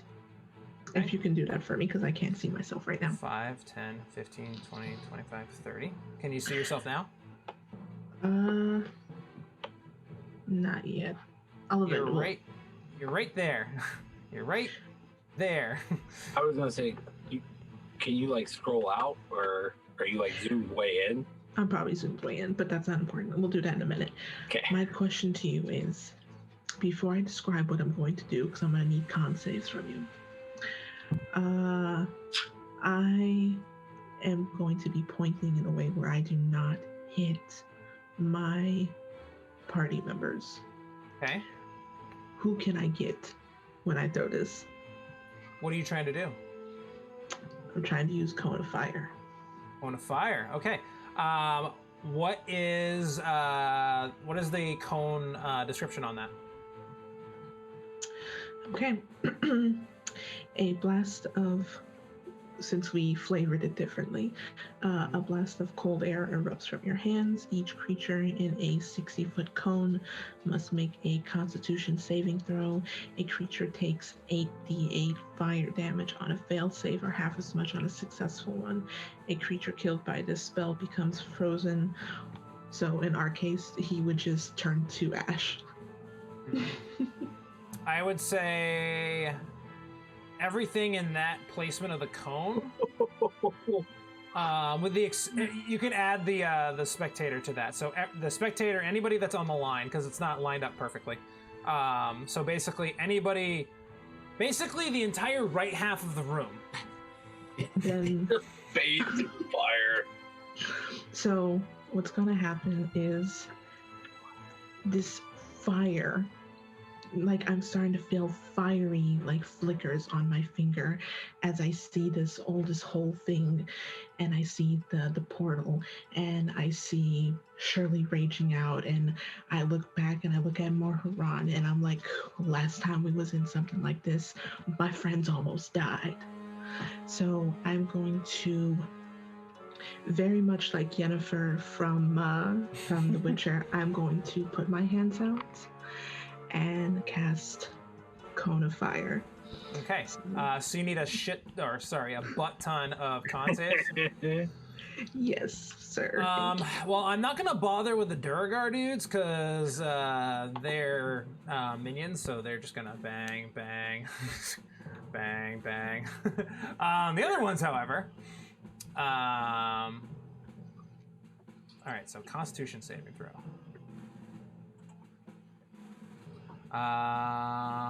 That's gonna be a 15 on the Mind Master. What's your saving throw save DC? I'm trying to find it. For some reason, I can't see it at the moment.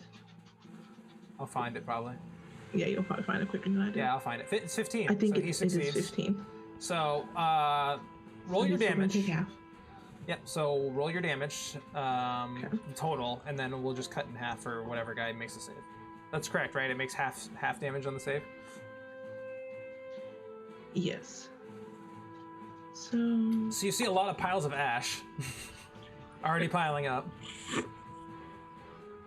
Why is it saying I have no available spell slots, but I... Don't worry about that. Just put in /roll 8d8. 60, yeah, 8d8. Because you short rested, but for whatever... I don't think you hit short rest, so it didn't recharge your actual spell slots. There's a button that's on there. I'll fiddle with that another time. All right, 41 damage. Whoa! That is the big oof. So for the Mind Master, that's halved to 20. He's still alive. He's looking pretty hurt, pretty burned though. I'm okay. I'm just fairly badly burned. We have one of the mech Duergar, is what I'm gonna call it. He fails.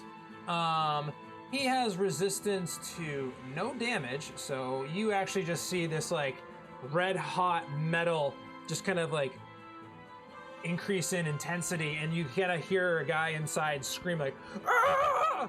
as this Duergar is posted. You have another guy in a kind of a mech looking suit, kind of. He is also going to make a con saving throw, and he is succeed. Taking 20 damage. You see the suit too get really, really warm, but he is able to kind of stave off and kind of jump out of the way a little bit, taking the damage. And then we have our cool little guy who's just watching, minding his own business with his many eyes, and he is going to make his saving throw. That is going to give us a 18, so he also makes his save, but he's still taking the 20 damage, and you took a huge chunk just in one little blow here. They're all looking mightily like they made a bad decision. However, they're still alive. So we'll take that template off the screen. So this guy's gone. So cross that guy off my list. But I'll play around with this as I go, because I know some of them it's going to be a little bit crazy. That's gonna bring us to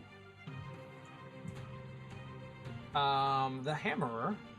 So you see this guy kind of almost in a mech suit kind of like make his way up towards you, Juliet, after you just basically blew fire in his face.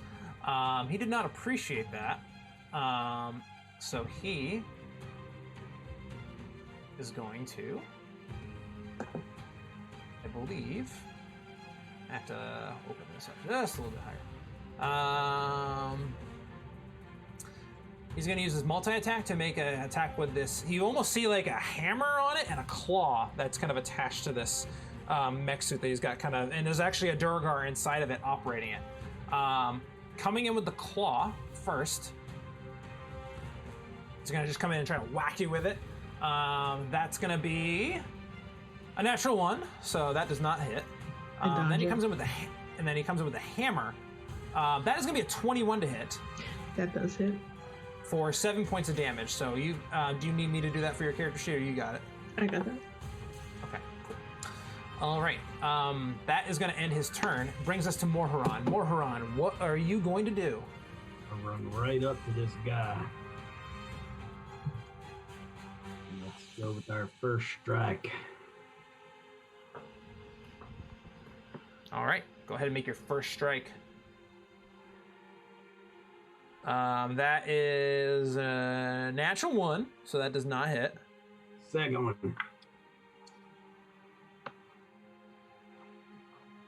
I will actually. Second one, a 15 to hit. That unfortunately is not going to hit his armor class. He's in this kind of like mech suit. Although rolling a d8 will help that out quite a bit. How do you want to take out this hammer? 16 took him out. 16 damage took him out. He was already badly burned from Juliet's cone of fire. Forget about that. So I'll just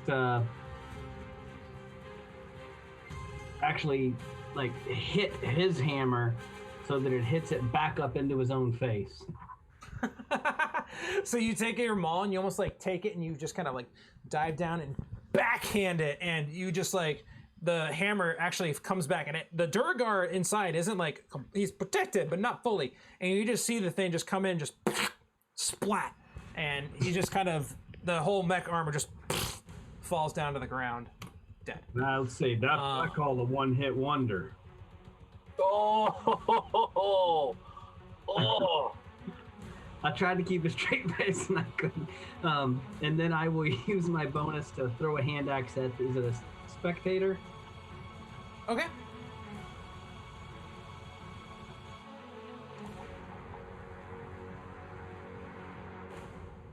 Okay. 19 definitely hits. I'll add 1 damage. Take that. All right. It's looking pretty hurt though. Took a pretty good chunk. It looks like it's struggling. That. If I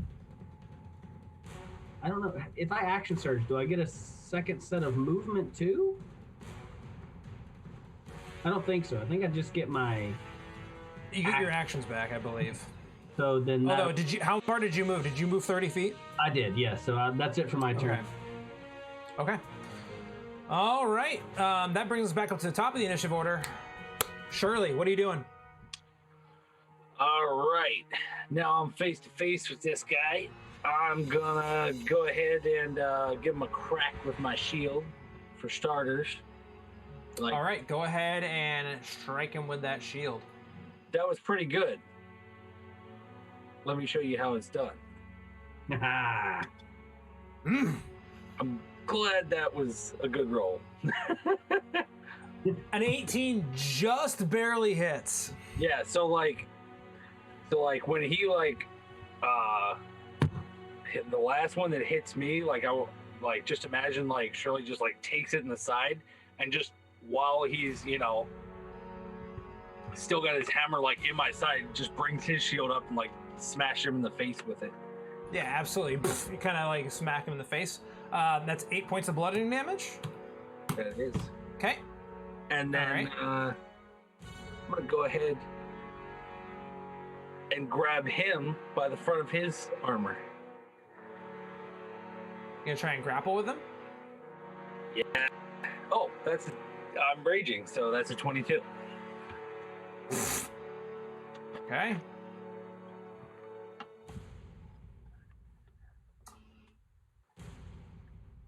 You rolled a natural 19 plus 4.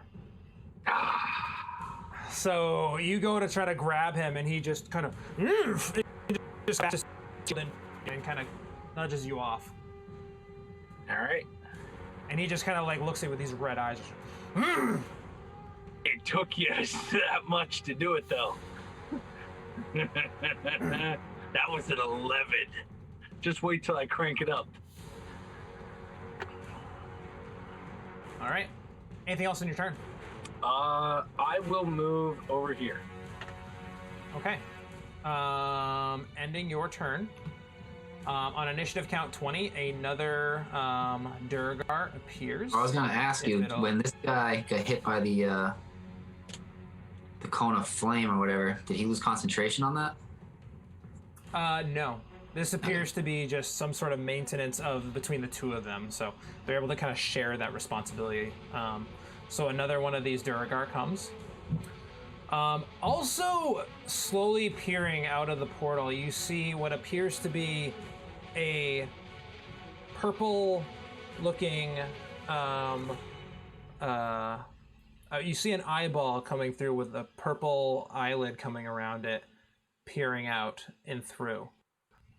As you see that come through, you see the rest of what appears to be a stalk coming out and another one starting to peer through the portal. It has not come through yet, but there is some other creature making its way in. Timic, your turn. I think if I back up one space, I can Thunderwave up to the spectator. But I'll be taking one. Yeah, you are going to take one attack of opportunity. I believe he'll also take his. He'll also get smacked with your poison, your thing anyway. But we'll see. It's going to be a 6 to hit, which I don't believe, if I'm not mistaken. But then he has to make a. Doesn't he have to? Well, I mean, you're going to cast Thunderwave, so. All right. So you need saving throws. All right, so, I mean, we already know the answer to these guys, so they just get eviscerated. And you need a Constitution saving throw from the spectator. He is going to roll a 12, which I believe fails, so go ahead and roll your damage. An 11. You just see this thing kind of almost get, like, blown back and, like, blown apart and just kind of like separates and it just disintegrates into the space. Beautiful. So that takes care of that guy. I will hop on my broom, right? So this free action. Yes, you will. Yep. Now I'll come up to this Mind Master or whatever his name is. Just get in his face for now. Okay. Damn it. Ending your turn. Yep. Brings us to our favorite Warlord. He is. I mean, we know what he's gonna do now. He's gonna heal you. Mano a mano. Yeah, obviously. That's right. Mano a mano. He's going after you. So 3 attacks coming at you. Bring it on.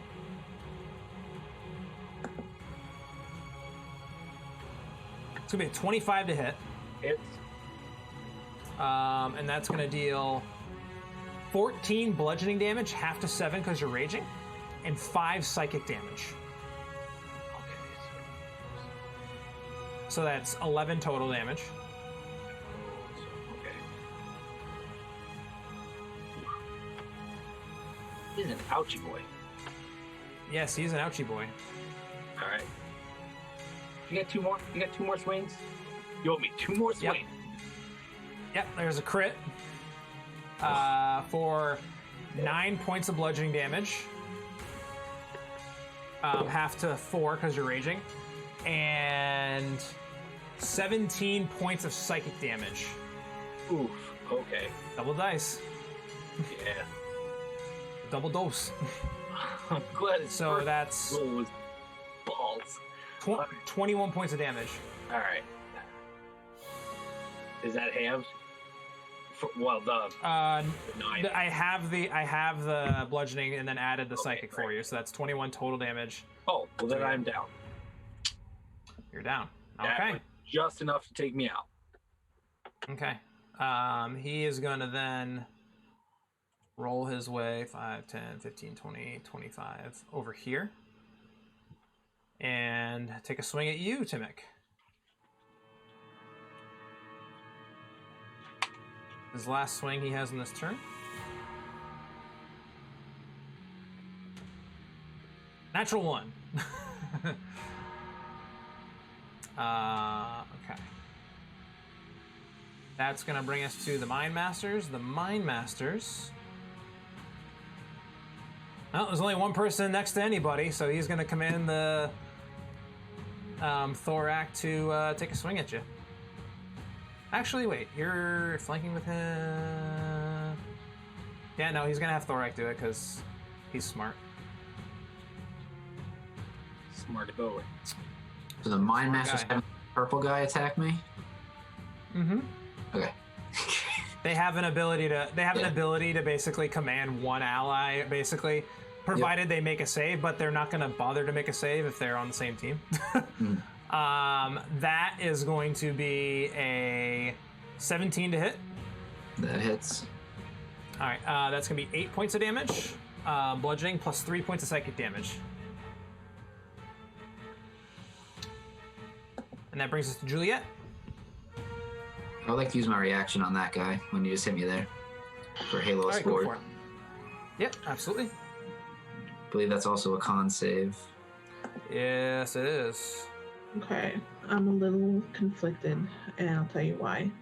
I have one more spell slot, and I want 18. to, All right, succeeds then. and I want to do another cone of fire. Okay. But I specifically. I'm gonna tell you right now, you're probably only gonna be able to hit those 2 guys. No, Those, bathe everything in fire. Go ahead, Or- hit. Unless you want to hit everybody. Do it. Go ahead, hit me. You won't knock me dead outright, so just hit me. but if I did that with my attack, I will clarify for you, just so that way everyone is aware. A 60-foot cone goes this far. Hold on, I gotta keep it going. Move over here first. Goes that far. That's okay. I got 3 death saves. It only fails 2. Move over. okay, I could move. There might be a way if you move, Yes. but you have to get creative. Timmick saw you do your last one, and he's giving you a thumbs up to do it again. I would say Okay. you can move there and get everybody and Timmick. I don't think there's a way you're gonna be able to do it without getting Timmick. I look at Timmick, and I'm like, "Are you sure?" Do it. Okay, and I need con saves. Okay. Yeah, you need con saves. Okay. Ballsy move. 44 damage. There's the nat 20 that Timmick needed. Yes. It's only 22 points of damage to you, Timmick. Still up. Be good. Still up. There you go. I take it. First is the Warlord. 13. So he takes 44 points of fire damage. You kind of come up and you kind of like have the fire kind of sprinkle on your eyes and you just scream like out in front of you. And the Duergar Warlord kind of like puts his shield up and just kind of stands there taking the brunt of the damage. And he kind of just like, as the fire dissipates, he just kind of shakes out like, next we have a Mind Master.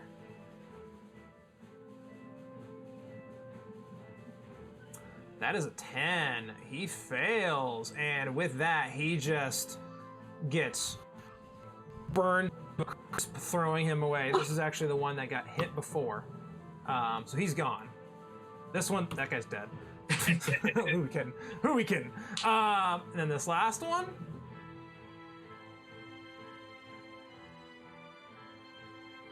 Huh. All right. And with that, the last monster falls. Nice. As you see the portal begins to start to fade, the eye stalks begin to kind of continue to come through, and a creature of fairly large size begins to peek its way through the doorway that has been created, and it gets to the precipice of entering before the portal just, and he is unable to enter into this plane. And for anybody who's wondering what that is, Tell me it was take a the guess. Beholder. That's the Oh squirrel. yeah, scary eye. So that is handled. That is then going to bring us to Morharon. Maury, I'll finish keep him real alive. quick. Maury, keep him alive just for now. If I hear her say that, I will try not to kill him. No problem. So 10 points of damage on that 22 to hit. You just smack him. He just like, takes the hit. Still looking okay or in rough shape? He's starting to show some wear. Okay, all right. Another 22 to hit. Whack! Deals another 9 points of damage. He's still like... Hand axe at disadvantage is going to be an 11. So let me look at this. It's going to be a 17. 17 with no pluses from the audience is not going to be enough to actually. Hold on, I'll give him a plus. No. It's got to come from somebody in chat, not you. I action surge. Action surge. Okay. And lather, rinse, repeat. If you want to help them out, channel points. That's how you do it. Not bits, channel points. That's how you can give them +1s. Bits will get them something else if you want to go that far. 17 to hit. +1 is just enough to hit. I have a +1. Eldritch Press just gave it to you and give it back to you. Thank you. So an 18 just barely hits. 13 points of damage. Or no, sorry, 10 points of damage on the first one. And then this is at advantage because of Timic, and the first one was advantage too. 27 definitely hits. That does use the +1, so that's 28 to hit. Definitely hits for 13 more damage. And I will add 4 more points. Add another 4. He's looking hurt. And that, I believe, is all I can do. Actually, that last hit right there, I am going to push him 5 feet away from me. Into me? Into I don't care. Yes. Okay. In cushion now. Done. And he's got the booming blade on him. Okay. Ending your turn brings us up to Shirley. Shirley, I need a death saving throw from you, please. Right. That's just a straight con, right? Or a straight. So hit death save. Oh. There's a place on there for death saves. It's yep, you found it. Uh-oh. That is a fail. It happens.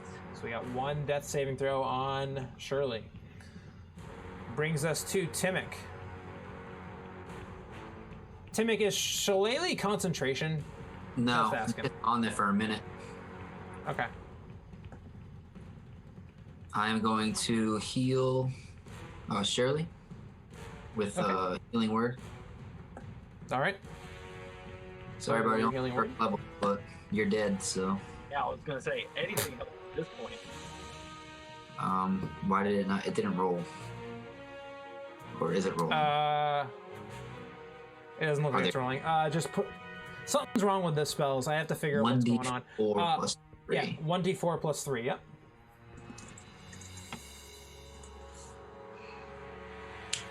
Six. Shirley, Oh. you feel the breath of life come back to you as Timic reaches out and says something. Ugh. Timic says something, and you heal 6 hit points. I just smell that milk, and I'm like, Alright, and oh, then- God. And then I'll attack the purple guy. All right, you attack the purple guy. Keep him alive. It's at advantage, so I'll roll twice. Okay. And I'll yell out as well. Okay. Keep him alive. Natural 1. Not a good start. And a natural 3. Unfortunately, none of I those kept hits. him alive. Gets him alive. Good job, Jack. Brings us to Thorac Greybeard. He is. It's not going to keep me alive. Nope. He is going to.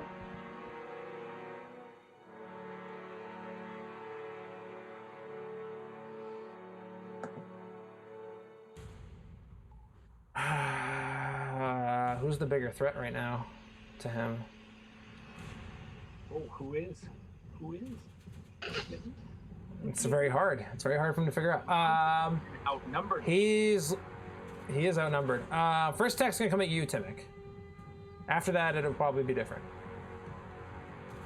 Does a 14 hit your armor class? Does not. All right. He's gonna turn around and go ahead and take a swing at Morharon.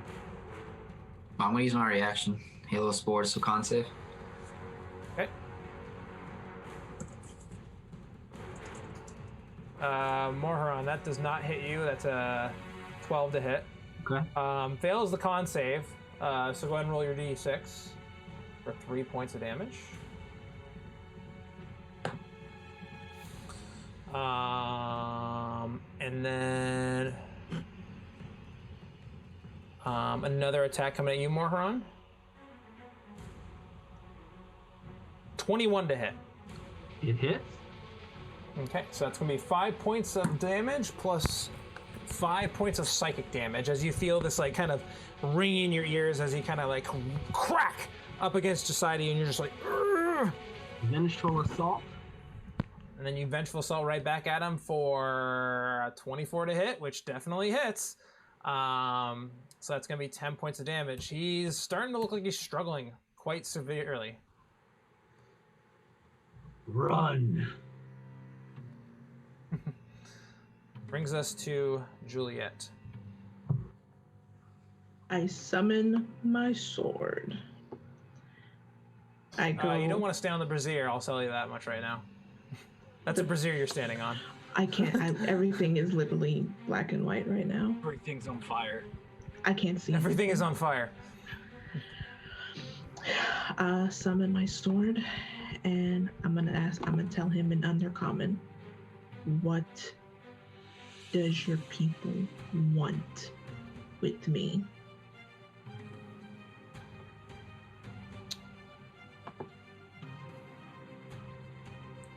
He kind of like looks at you for a second and just kind of like almost subconsciously, he doesn't say anything, but you hear in your mind, join us. And that's all you hear. Do it.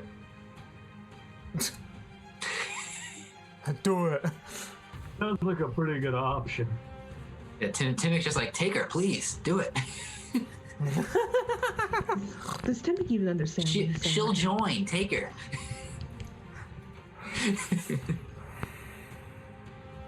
Jesus.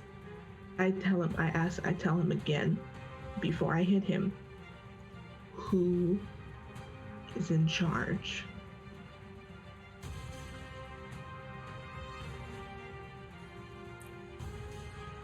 Your mind cannot comprehend. Okay then. You want to be a bitch about things? Then let's be a bitch about things. Okay.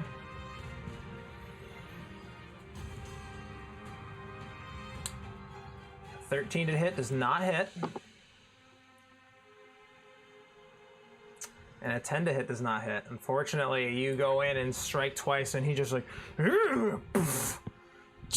and just gets his shield in front of himself on the last hit, just barely. Kill him. Morharon. Me? You.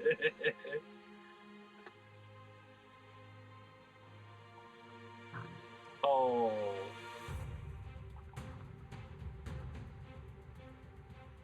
$23 hits for 8 points of damage. Still up. Nice. How do you want to do this? Nice. Natural 20 on the roll for 20 points of damage. How do you want to do this? Remember, we need his head. I try to keep him alive like she asked, but just can't control my strength with the crit. So I'm like, I like try to hit him on the side of the head to knock him out, but I actually like split his skull. Ooh. Yeah, so you just kind of two-hand just and just come in and you like knock the helmet off, cracking his skull. The helmet just kind of dribbles out and he falls dead to the ground. I immediately look over to Juliet and goes, sorry. Don't be. I told you to kill him, but I think he was in a rage. Crawling out of his head is a small brain with little claws and arms that is sprouted out from underneath him. I step on it. Can I step on it? It looks alert, kind of manic, and just kind of is busy in the space. I need to roll its initiative first. Well, I have, I don't know if it's at disadvantage or advantage, but... Okay. Oh, shoot. I took it off the initiative count. Shit. Shoot. Try this again. Hey, it ended up in the same exact spot. That's perfect. So your attack is a 17 for 9 damage. 17 for 9 damage. It is still alive. And I do not believe there's anything else I can do. So Hey, I think you used all your attacks, yeah.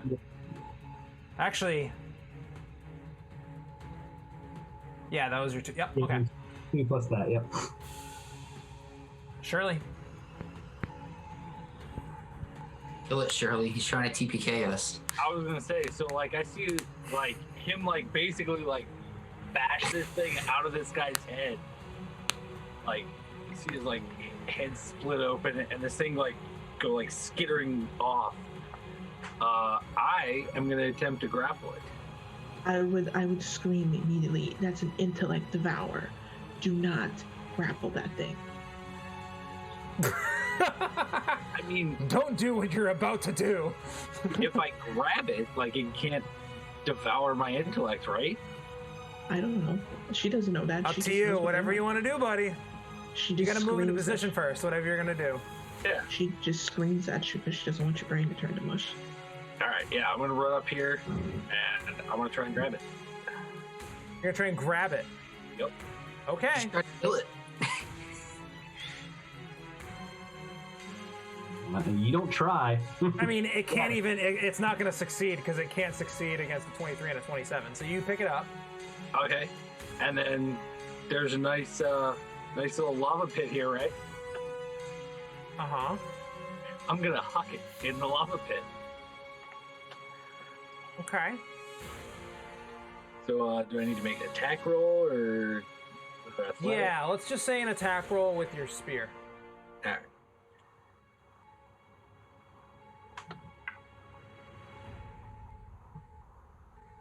25. You pick up this Intellect Devour brain and you just take it and you just spike it into the lava. It immediately just starts screaming, trying to get out, but it can't, and it just starts to wilter and die away and just gets engulfed. The second it is done, I'm going to walk over to Shirley and I'm gonna hit him on the shoulder and like, those things, they eat your fucking brain. Sorry. Just really bad. I'm gonna pick up that dude's maul that's right in front of me that I saw hurting people's brains. Mm-hmm. Yeah. Yeah, absolutely. Thing. Go ahead, whoever wants to man an investigation check or lead an investigation check, go ahead and do so at advantage because someone's going to help you. While they're doing that, I'll start. That's not Timic. Someone who's good at it. Jesus. Yes. No, I'm not. I have a question. Yeah, someone who's good at it. Everybody make an investigation check at this point for crying out loud. With A quick detect magic. Yeah, that too. with the information I just got and what he said, can I put two and two together? Absolutely. Guys, stop whatever you're doing right now. I just realized something, and that Intellect Devour was the cherry on top of everything that's bad right now.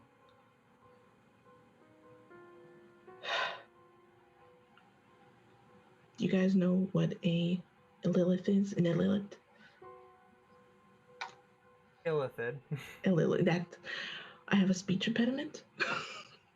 Mind flare is the colloquial term that most people like to use because illithid is hard to say. Right, but she's gonna say it like that, and then she'll stop when she sees the looks. You guys ever heard of a mind flare? Never heard of it. Not ringing any bells. I've heard rumors. They drow are not scared of many things. But we don't fuck with the mind flayers.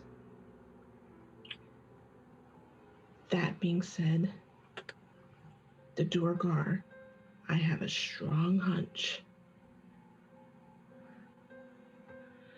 they've been taken over by the mind flayers. There's some sort of elder brain involved. There's some sort of, I don't know. But he told me my mind can't comprehend what's going on or something. And then it said join them. And then Maury did the thing with the maul and out popped an Intellect Devour. So this is by multitude worse than your family looking for you. So much worse. So much worse in the forms of these things will get in your brain. They will lay eggs. They will devour your entire mind until you become one of them. Can't be too bad. Dale's laid eggs in my beard. Not cute little bird eggs. Terrifying if, squid like, eggs.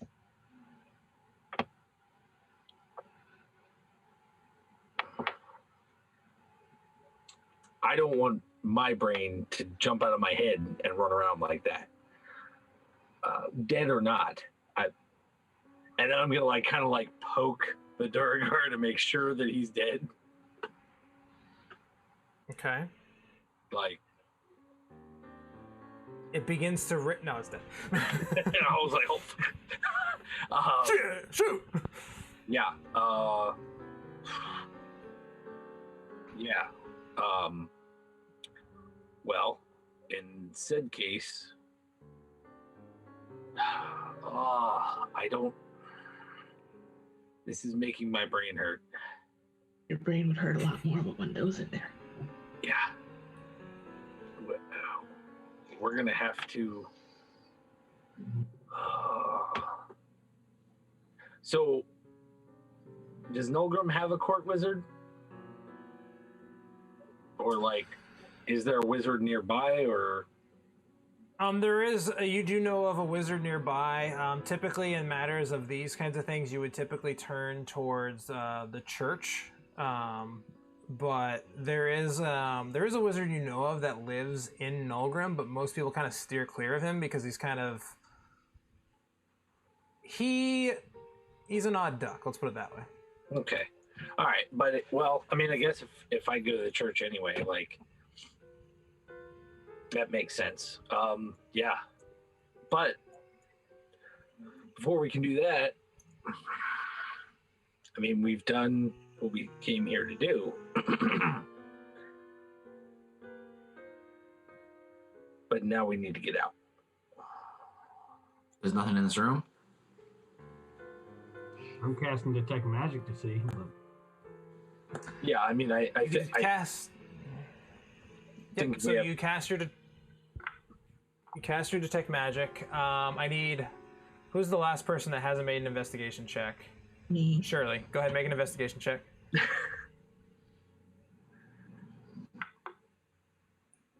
Jesus, guys. The best roll out of all of those was an 11. However, that is the DC you need. It isn't that difficult. You actually find amongst the Duergar and actually stockpiled in the rear of the room a number of different trinkets and things that they had been like kind of almost like commissioning out to each of their different like kind of almost like general slash captains that they had. But you do find amidst all of it 1,100 copper pieces, 1,600 gold pieces, 10,000 silver pieces. I'm going out of order, but so 1,100 copper pieces, 10,000 gold silver pieces, 1,600 gold pieces, 90 platinum, and a breastplate made of adamantine, a strange-looking gem that does ping abjuration magic when you use your detect magic. The mace, the maul that the Duergar was using. It has some abilities. I'll send it all to you after. But it is a magical mace that does do psychic damage, amongst other things. You find a magical-looking scimitar. It does ping as a magical blade. A wand that has certain properties to it. It is. I'm trying to think of the school. It has enchantment magic on it. And you also find. There's a lot here. And you also find a old tome of some sort of. When you go to read it, you immediately begin to understand schematics and advanced histories and languages. It is a tome of understanding. So this is very similar to the one that Timmick found. That was for wisdom. This one's for intelligence. Almost done. Actually, just kidding. That's it. So everybody gets 2,768 gold. How much? What he said. 768 if you just combine everything between platinum, copper, all that. 2,768. 2,000? Yeah, he said we had 10,000 gold. No, 10,000 silver. So, 10,000 silver. So let me go through it again. I'll do those numbers. 90 platinum. That's 900 gold. 1,600 gold pieces. Okay. 10,000 silver. Which is 1,000 gold. Okay. And 1,100 copper pieces. Which is 11 gold. So it's actually 878 gold a person. And how much did we have before? I didn't buy anything before. I was broke. I still owe a guy, so. About 1,000 total. Whenever I type in the gold amount in there, Howie, it doesn't stay. It resets every week. That's not supposed to happen. Because every time I go on there, it says 5 gold. That's why I'm always asking how much I have. You should probably have roughly 1,000 because with this like 30. Here, let me do it on my end. Oh wait, let me 0 enter. Okay, it says it's in there now. If I close this and I go back in, whoa, it's 0. It blanked out again. That's weird, huh? That is very strange. I do not know what's happening there. Oh, it worked now. I just put 1,000. It's staying there now. So yeah. What's your exact number that you have? I just put 1,000 because I didn't know what my exact number was. I think you're supposed to have basically about 250. So we'll say that you have 250 plus the 800 and whatever he just said. So it's like so figure out the math on that. It was 878. Right, yeah.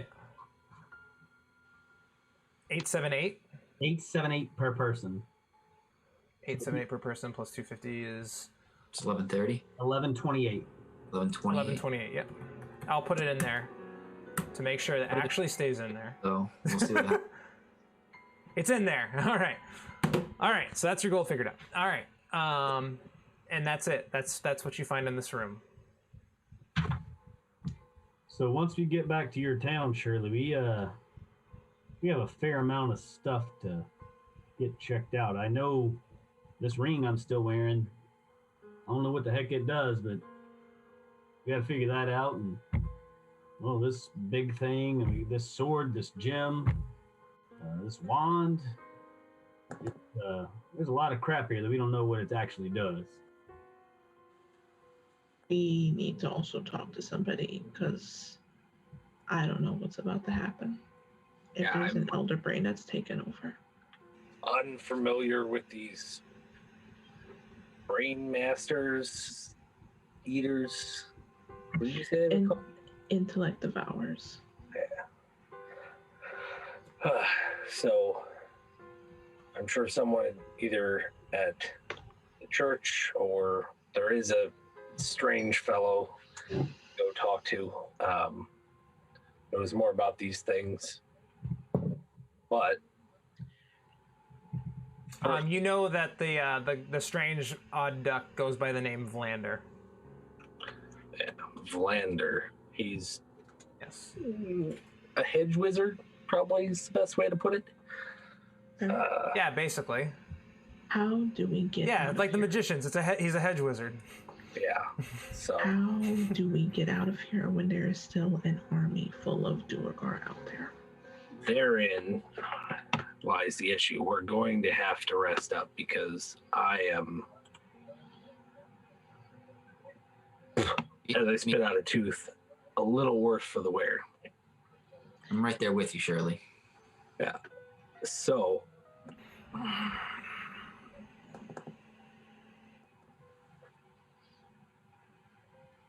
I will, however, just in case,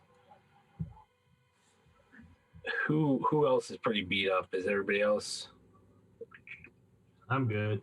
okay? Juliet? I'll live. I'm okay. All right. Well, then I'll use. Yeah, it's pretty much just you and Timic. All right. I have a question, DM. This is a volcano. correct? Answer, Juliet. Yes. I'm going to look upwards. Do I see a opening? No.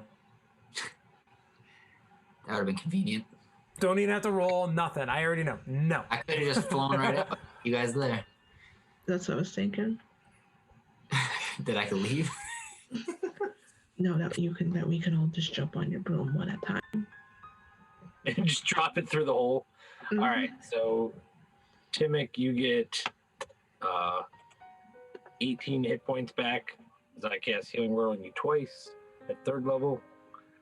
That leaves me with all 4 of my first levels, just in case we need it. I have 3 first level spells, and that's it. Okay. Yeah, I got 4 first levels left. If I get a short rest, then I will have Cone of Fire twice. Oh, so yeah. So,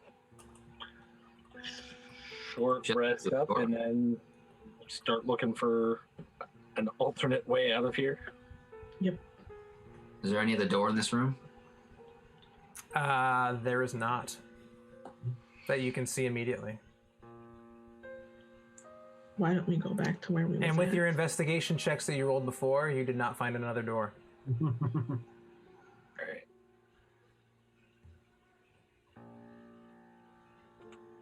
Yeah.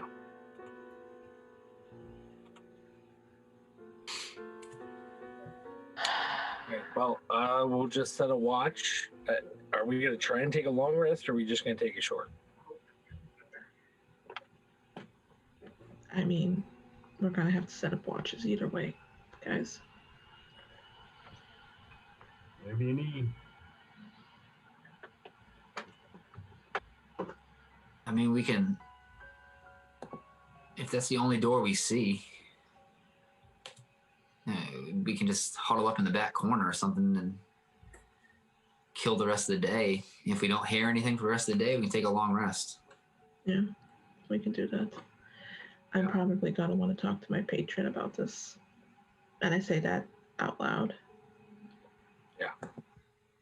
Well, I mean, he hasn't steered us wrong thus far. Yeah, he did. She's in our group. If she wasn't, we probably wouldn't have been able to shut this portal. We wouldn't have had to. They're after her. I take out a mushroom out of my pouch and I throw it at him. It turns into a mic in it. No, I'm just kidding. I just imagine like Timmick being like, "Ooh, piece of candy." Ooh, piece of candy. Yeah, but I think Shirley says he'll take first watch, and he's gonna go say a prayer at the statue in the outer room. Mm-hmm. We agreed on short or long. Long if we can, because we're all pretty jacked up. I'm probably gonna take, because I only need 4 hours, so I will take a couple of watches. Okay.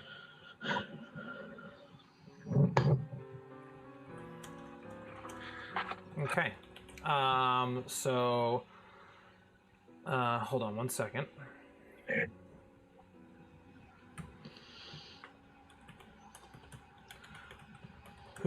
So are you guys taking a short rest or a long rest? I'm just trying to clarify. We're gonna Long try to rest. go for long. Okay. So yeah, let's set up some watches. I'll take a first watch. All right. Okay. What are you gonna take? I'll take first watch with Maury, and I'll take second, and I'll take last watch. Okay, I'll take the third one. You're taking 3 watches? 2. Because I only need 4 hours of trance. Okay. Go ahead and give me, whoever's on the first watch, go ahead and give me a perception check. See. And the next one. Okay. Over the course of your watch, you keep a pretty good eye out. Nothing really gathers or catches your attention during this first few hours. If you want to talk to each other or do anything, you have the space to do that right now. Just kind of look back at the group. I wasn't really worried too much with my family, but I'm really worried about this now, Maury. Yeah, I don't know a lot about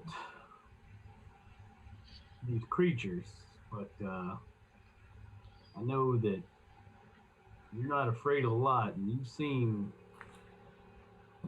pretty uneasy at the thought of these things, so we'll have to be careful. We'll have to prepare ourselves, but I'm not one to run from anything. I'm not one to run myself. Well, I did run, but it was for different reasons. This has got me feeling some sort of way.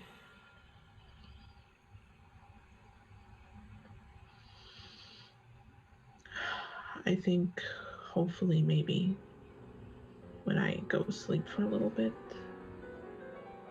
I might try to talk to my patron and see if they know what is conspiring.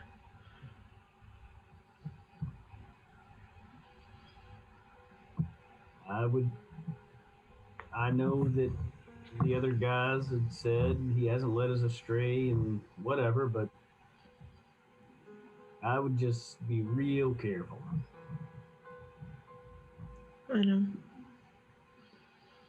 I mean, he hasn't hurt me yet.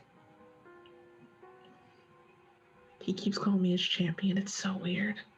He's so weird.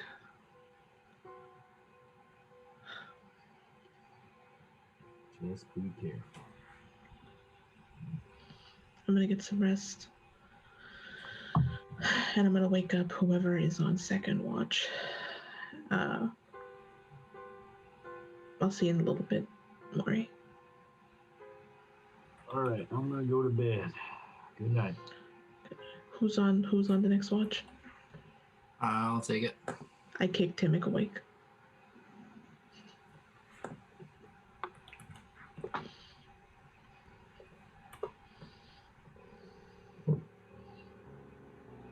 Okay. You wake up Timmick. Timmick, your watch goes on. Uneventful. You kind of keep an eye on everybody. If you want to talk to Dale, you can. No, I'm good. Okay. And I let him. I like fold my arms over where he comes out of my beard so he can't get out. Just to let him know I don't. Okay. Juliet, in your slumber, in your trance, you are visited once again by a blue-eyed white tiger in your brain.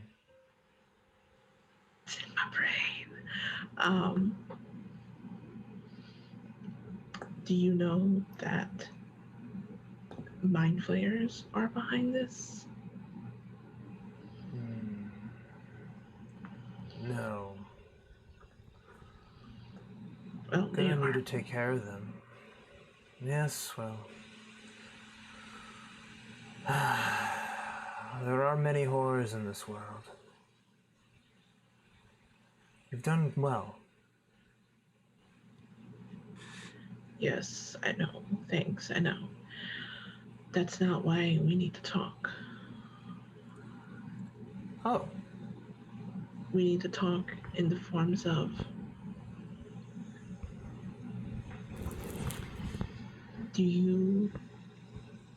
I don't know if you noticed. I don't know what you even fucking are.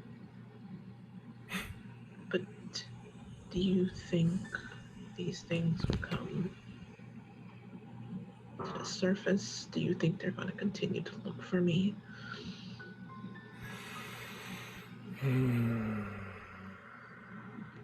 Well,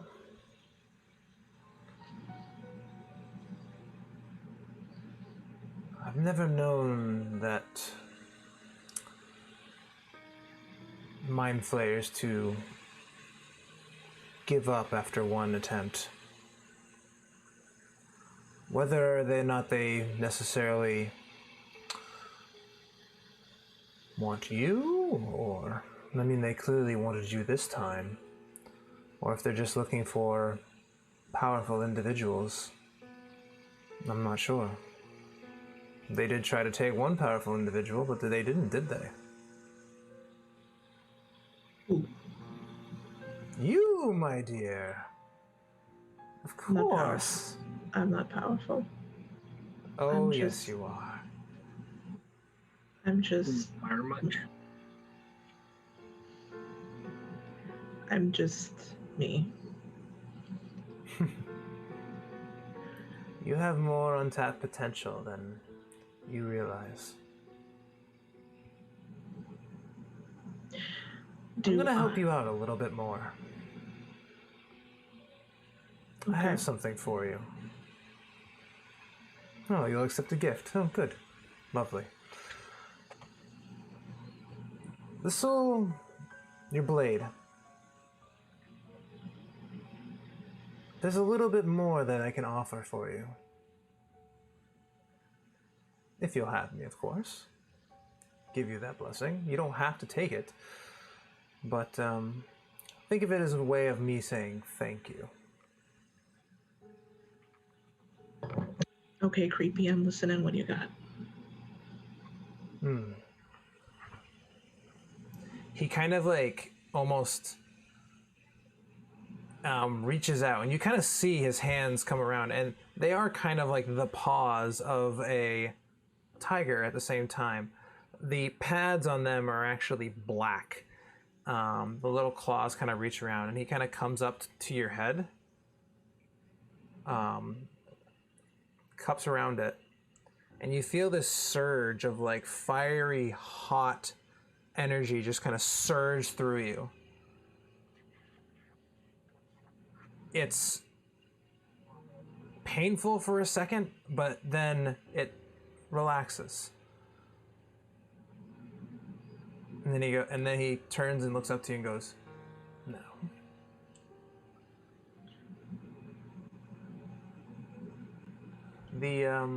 The weapon I gave you, I think you'll find it a little bit more useful than you had before. Okay. Let's just say that I'm giving you the blessing of even more fire. Not unlike the cone that I taught you. Yeah, that was really cool. Thanks for that. You're welcome. I think that's probably the first time she's ever complimented him or thanked him for anything. Do you think that I would hate to do this? Because I can never see myself leaving these guys. I can go back to the Underdark. Maybe I can rally up the drow that want to kill me, but whatever. Maybe try to fight against the flayers. I don't know how that's gonna work, but I don't want to put these guys at danger. Timic's not wrong. I did bring a storm to them.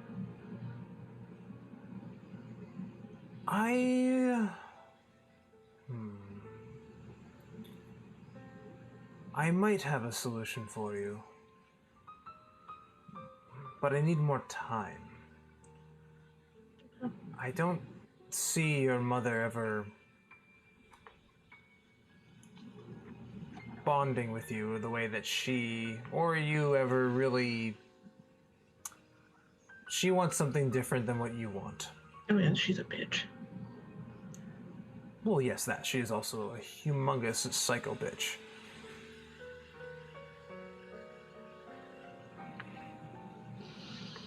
But yes, no, I think I might have a way. Keep doing what you're doing. It'll help.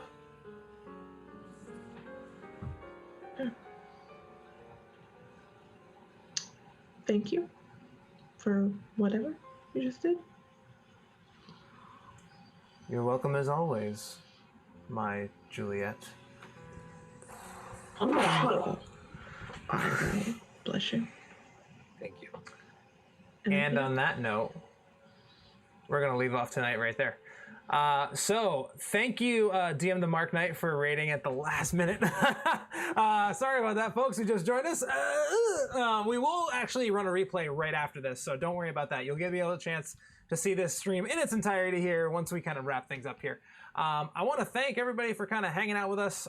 There was a ton of people who joined the community since the last time I mentioned it. So Darth Entry, BJO, I can't say that, Joker Poke, Whiskey Jack, Ginger Skate, Nate Cares, thank you for the Prime sub. That's huge for us.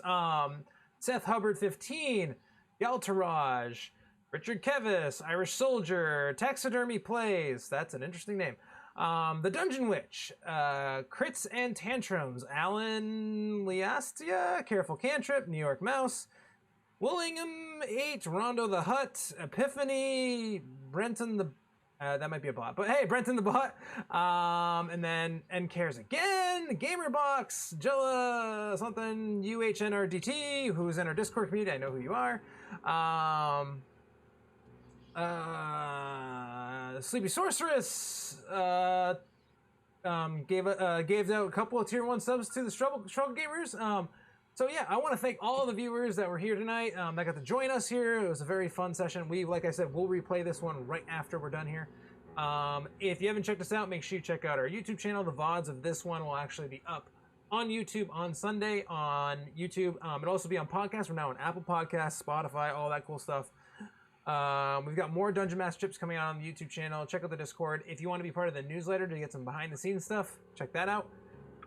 Until next time. Happy Thanksgiving, guys. Stay safe. Happy Thanksgiving. Have a good night. Happy gaming.